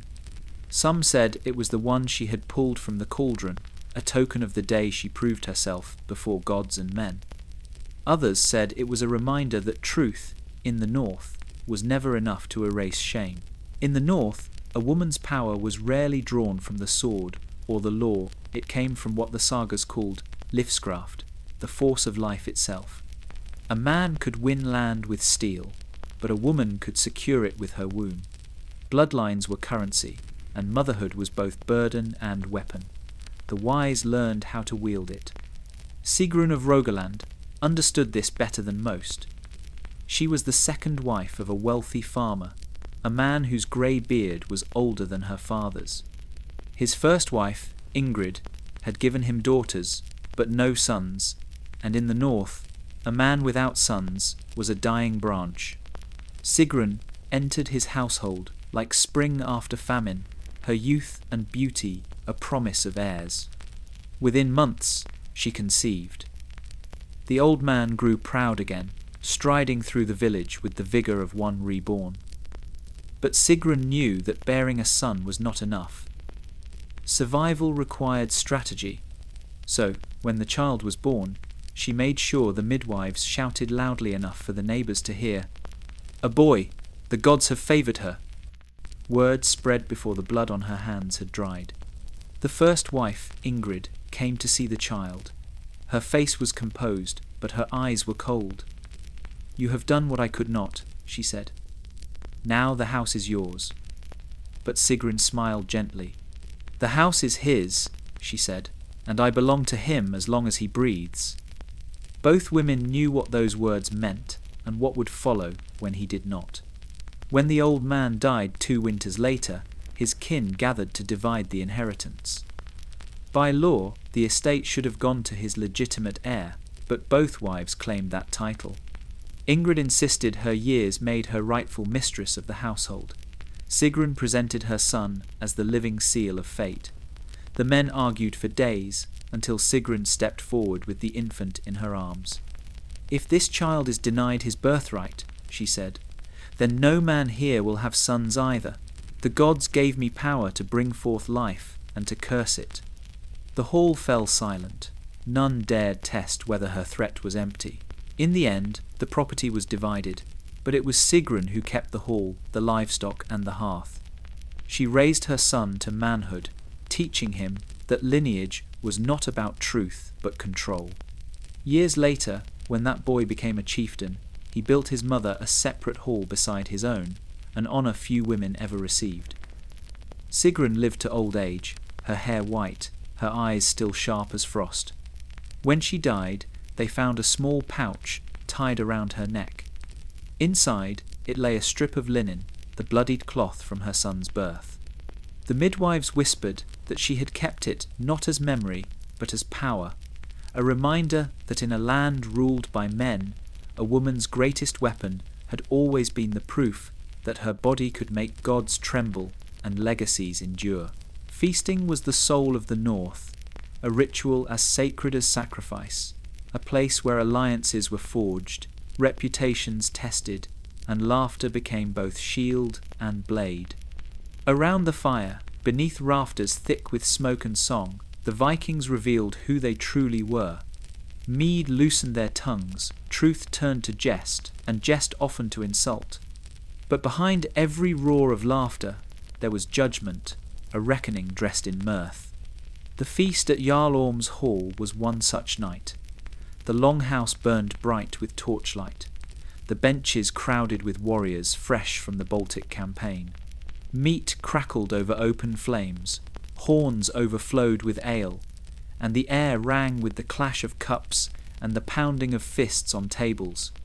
The skalds sang of victory of ships returned heavy with silver and slaves. But before long, the songs gave way to boasting. Orm himself presided over the head table, his one eye gleaming like an ember. He loved 2 things above all else, drink and humiliation. His hall was infamous, not for its hospitality, but for its cruelty disguised as humour. Each man who entered left his pride lighter than when he came. That night, his victim was Kjartan, a young farmer's son invited only because he had saved the Jarl's nephew from drowning. He sat stiffly among the warriors, unused to such company. When Orm raised his horn, silence fell. "Tell us, Kjartan," he said, his tone dripping with mockery. "Is it true you ploughed more fields than you ever will, women?" The hall erupted with laughter. Kjartan flushed but forced a smile. "I plough what the gods grant me," he said. Orm grinned. "Then you must beg them harder, lest your fields and your loins both lie barren." More laughter. The Jarl's wife, Astrid, turned her eyes away. Even the skald hesitated to continue his song, but the Jarl was relentless. He poured more ale, demanding another toast to the man who knows the feel of dirt better than flesh. As the night deepened, the laughter turned meaner, sharper, until Kjartan stood. His voice trembled, but his gaze did not. I came here to honour your kin, not to be your sport. A man's worth isn't measured in who he beds, but what he builds. Orm's grin vanished. The hall froze. Then, slowly, the Jarl rose, his shadow stretching across the firelight. You speak boldly for a farmer, he said. Tell me, what have you built that will outlast my laughter? Kjartan lifted his cup. Respect, he said, and he threw the mead into the fire. Sparks hissed and leapt like spirits. Orm's men lunged, but the Jarl raised his hand. Let him go, he said, voice cold as iron. A man brave enough to mock laughter deserves to live with its echo. Kjartan left the hall that night, his dignity intact. Years later, when Orm's hall burned in a raid, it was Kjartan's farm that sheltered the survivors. And those who remembered that night said the gods must have been listening, for even laughter, when sharpened too cruelly, eventually cuts the one who wields it. In the Viking world, love rarely survived the law. Passion was a storm the North tolerated only in poetry. In life, it was a threat to order, inheritance, and clan. Those who loved outside the boundaries drawn by blood or bargain paid a price heavier than death exile. The slow unravelling of belonging. The story of Randveig and Arnar began in secret, as such stories always did. She was the daughter of a minor chieftain, promised since childhood to a trader twice her age. He was a warrior's bastard, known for his skill with the bow and his habit of laughing at danger. Their paths crossed when Arnar's band came to her father's hall to trade furs for iron. One look across the fire was enough. The gods, it seemed, had already chosen their ruin. For weeks they met in the woods, beyond the village, where the birch trees hid them from the world. They spoke in whispers, knowing the danger, but unable to stop. If you love me, Randveig said, take me away from here. Arnar smiled. The world beyond the fjord is cold, he warned, but I'll build you a fire that never dies. When the wedding feast was announced, they fled before dawn. The snow still clung to the mountains, and the rivers ran fast and black. They travelled north, past the edges of settled land, living off fish and the mercy of strangers. For a season, they were free, two souls bound by hunger and defiance. But freedom, in the north, had no home.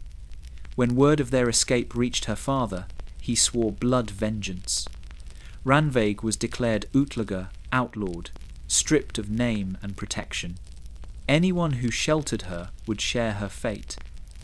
Arnar was hunted as a thief of honour, a man who had stolen not property but lineage. By the second winter, hunger had thinned them both. They built a shelter near the glacier's edge, where the wind never ceased its howling. Some nights they sang to keep warm, their voices trembling with laughter that sounded almost like prayer. If we die here, Arnar once said, at least we die as we choose. Randveig kissed his frostbitten hand. Then we have outwitted the gods. When spring came, travellers found the hut half buried in snow. Inside, two figures lay entwined, their faces peaceful beneath a thin crust of ice. The villagers buried them where they were found, marking the grave with stones. None spoke their names aloud, but couples began leaving offerings there, flowers in summer, bread in winter. Generations later, the place was still known as the Lovers' Cairn. Fishermen swore that, on calm nights, the wind carried a faint sound, not mourning, but laughter, echoing from the glacier. The sagas never recorded them, for they broke too many laws to be remembered. Yet the North, in its secret way, honoured them still not as sinners, but as the rare souls who chose love over belonging, and in doing so, found a kind of eternity that even the gods could not forbid. In the North, an oath was not merely a promise, it was a living thing, bound by breath and blood. To swear falsely was to wound the order of the world, for every lie uttered before the gods carried a stain that no cleansing fire could remove. And worse than the oathbreaker himself was the shadow left behind the kin who bore his dishonour long after his bones had turned to dust. The saga of Alfhild, daughter of Sigmar the Oathbreaker, began in that shadow. Sigmar had once been a respected chieftain, sworn to defend the coastal villages against raiders from the east. But when the sails appeared on the horizon, he fled instead of fighting, leaving his people to slaughter. The gods, it was said, wept salt into the sea that day, and when the survivors returned, they named him coward and traitor. His lands were seized, his name struck from the records of the Althing, and his kin scattered like ashes in the wind. Alfhild was only a child when she learned what her father had done. She remembered the spit of her neighbours when she fetched water, the stones thrown by boys shouting, "Oathbreakers whelp." Her mother kept her head low, weaving cloth for coin, pretending deafness when the market women whispered. But Alfhild heard every word. When she came of age, she vowed to cleanse her bloodline's shame. "If my father fled," she said, "then I will stand where he would not." She learned to wield a spear from the old men who pitied her, and to read runes from a wandering skald who admired her defiance. Each day she trained in the marshlands, where the fog was thick and forgiving, the only place where a daughter of disgrace could dream of glory. Her chance came when the raiders returned. The same black sails, the same shouting voices, the same terror that had broken her father's courage years before. This time, the village prepared to flee again, but Alfhild stepped into the square, her braid whipping in the wind. "If no man will fight," she said, "then I will." Some laughed, others cursed, but shame is a contagious thing. Within hours, the men gathered their weapons, unwilling to let a woman face their enemies alone. When the battle came, Alfhild fought at the front, her spear finding its mark again and again. Blood and salt filled her mouth, but she did not falter. By sunset, the raiders lay dead or fled, and the villagers knelt beside her, calling her by her name, not her father's. When the Althing met that summer, they restored her family's honour. A single rune was carved upon her father's old grave, forgiven by the daughter. Alfhild lived quietly thereafter, refusing praise. "An oath is a chain," she told the young, "and it binds both ways. When one link breaks, the others must hold." And so the tale of the Oathbreaker's daughter was passed through generations, not as a story of vengeance, but of redemption. How one woman's courage mended the silence left by a man's fear, and how even the heaviest shame could be undone by a single steadfast heart. Age, in the north, was both crown and curse. The young sought glory, the old carried memory, the kind that burned too deeply to be sung. In the longhouses, when the storms raged and fire cracked in the hearth, it was the old wives who told the truths the skalds avoided, the hidden stories of hunger, loss, and endurance. They were not queens, not priestesses, not warriors, yet their tongues held the weight of generations. Thora of Hordaland had outlived everyone she had ever loved.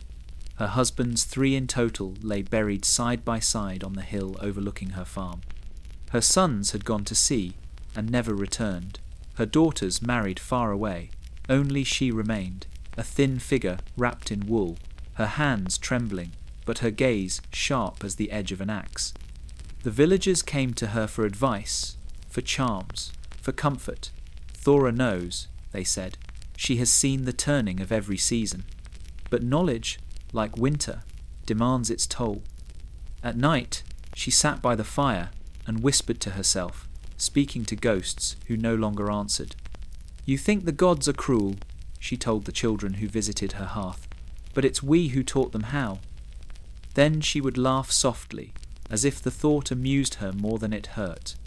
She kept a small chest beside her bed, locked with a rusted clasp.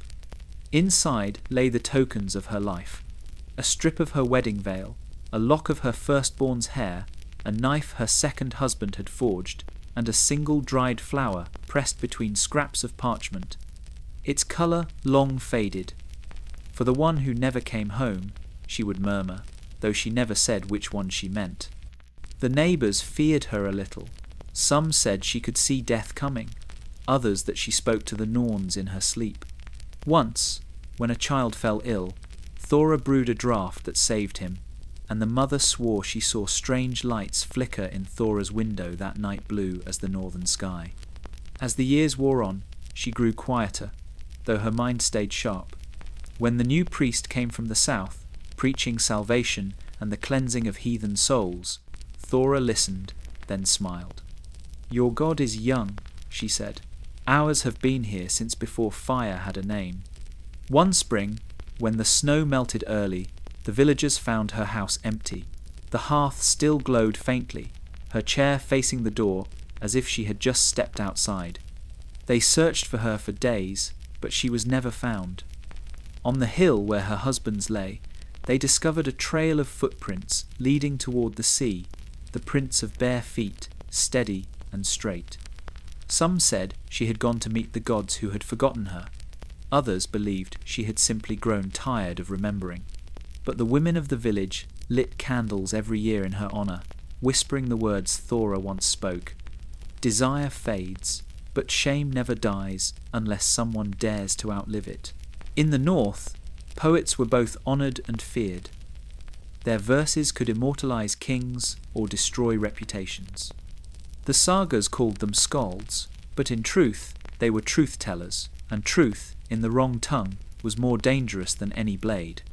Many were rewarded with silver and mead, others were silenced with iron and rope. The line between glory and death was drawn in ink. Arn the Skald was one such man. His songs were sharper than spears, his wit as quick as the sea wind. He had performed for jarls, warriors, and queens alike, earning both favour and resentment. What made his verses dangerous was not blasphemy, but honesty. He said what others only dared to think, that kings grew fat while peasants starved, that warriors fought more for pride than for justice, and that gods sometimes turned their faces away. His final poem began as a jest. One night, in the court of King Halfdan, Arne recited a verse about the queen's beauty, her skin pale as frost, her eyes like a midnight fjord. But his tongue did not stop there. The second stanza spoke of loneliness in a gilded bed, of a woman whose husband worshipped conquest more than her. The laughter faded long before the poem ended. The next morning, guards dragged Arn from his bed. He was accused of treason not because he had lied, but because he had spoken too plainly. The king's pride, like his crown, was heavy and brittle. The court demanded a public reckoning. At dawn, they led Arn to the gallows outside the city gate. Snow fell softly, dusting the crowd that gathered to watch. The queen stood at the window of the great hall, her hands folded at her breast. The poet looked up once, and though she did not meet his gaze, he smiled. "I have no regret," he said, "only unfinished songs." The executioner asked if he wished to pray. "I have prayed all my life," Arn replied, to words. He knelt, his hair white with frost, and began to recite one last verse, not of rebellion, but remembrance. The tongue is the flame that outlives the fire. The word is the wind that forgets to die. And the truth, once spoken, walks forever, wearing the face of the man who dared it. When the rope tightened, the crowd fell silent. The wind carried his final breath out to the fjord, where it seemed to linger, whispering across the water. Years later, travellers still spoke of him. Some said his ghost wandered the roads, reciting verses to those who would listen.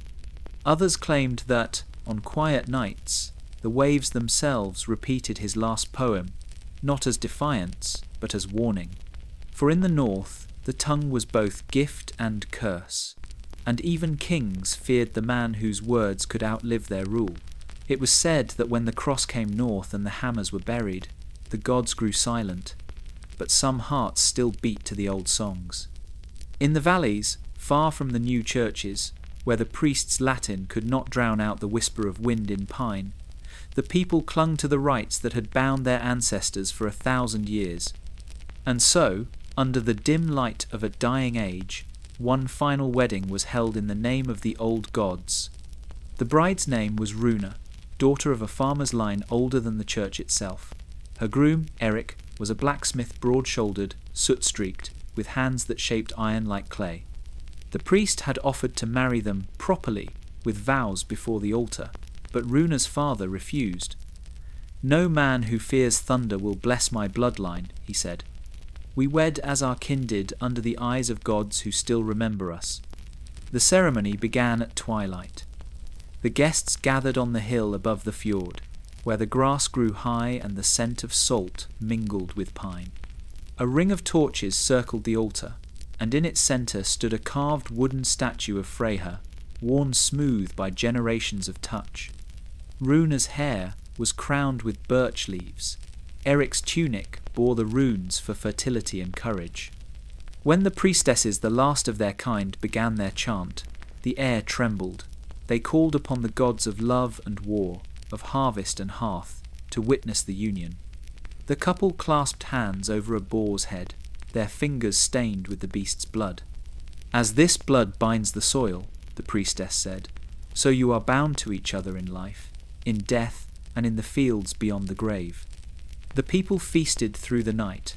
Mead flowed, horns clashed, and laughter filled the air. Yet beneath the joy there lingered a heaviness, a knowing that this would be the last time such words were spoken openly. The old songs were fading, their melodies replaced by hymns no one yet knew by heart. When dawn came, a mist rolled from the sea. The priest from the nearest village arrived, flanked by men bearing crosses. "This marriage is pagan," he declared. "The souls of these two belong to the church." But the villagers stood in silence. Runa stepped forward, her voice steady. "The gods gave us love before your God gave us guilt," she said. The priest left without blessing, and no one followed him. By midday, the torches were cold, the statue wrapped in linen, and buried deep within the hill. Runa and Eric lived quietly thereafter, tending their forge and their fields. When they died, their graves were found side by side, marked by no cross, no rune, only two intertwined rings of iron, rusted but unbroken. And the people said that the wind still carried their vows through the fjord at night, the last echo of a faith that refused to fade, whispering that love, not law, was the truest prayer of all. The old world dies quietly, not with fire or thunder, but with silence, the kind that settles when no one dares to speak of what they remember. By the time the last generation of pagans grew old, the gods were ghosts, and the new faith had built its roots deep into the soil. Yet in the far north, among the fjords and drifting mists, there lived an old man who carried the stories of both ages in his bones. His name was Halvard, and his tongue was the last that still spoke the names of forgotten gods. He had once been a warrior, a raider, a husband, a father, but now he lived alone in a hut by the sea. His hall was long burned, his kin scattered. Only the wind kept him company, and sometimes the voices he swore still spoke through it. Each evening he lit a single candle and whispered prayers not to Christ, but to Odin, to Freyja, to Thor, the companions of his youth. The priests called it blasphemy. Halvard called it memory. When the village priest came to visit, he found the old man sitting by the fire, sharpening a rusted blade. "You should make peace with God," the priest said. "Your soul cannot cross the threshold unless you repent." Halvard smiled faintly. "I have crossed too many thresholds to fear one more." The priest frowned. "Do you still believe your gods listen? They are gone, Halvard. Their temples are ash, their names are dust." The old man looked to the window, where the grey sea moved like a breathing thing. "Dust feeds the earth. The gods are not gone, they've simply gone quiet. They're waiting for us to remember." The priest left without another word, shaking his head. That night, a storm rose over the fjord. the kind that tore roofs from homes and trees from the ground. The villagers huddled in prayer, but Halvard walked to the cliff's edge. The wind howled around him, carrying the roar of the waves below. He raised his hands, his voice trembling but strong. "Forgive us," he said, not to the new god, but to the old ones, "for forgetting you, for trading truth for comfort, fire for fear. We built silence where once there was song." Lightning split the sky, striking the sea in blinding white. When morning came, his hut was empty. The villagers found his cloak on the rocks, his candle still burning, untouched by the storm. The priest claimed the sea had taken him. The elders said otherwise, that he had been carried across the final shore, where the gods still feast and the brave still speak their names aloud. And so the sagas end as they began, in blood, in breath, in belief. The world of the Vikings faded, but its heartbeat never stopped. It lingers in the sea wind, in the hiss of the forge, in the stories told by firelight. For even when the gods turned away, memory did not. It waited patient, eternal, for someone to listen again.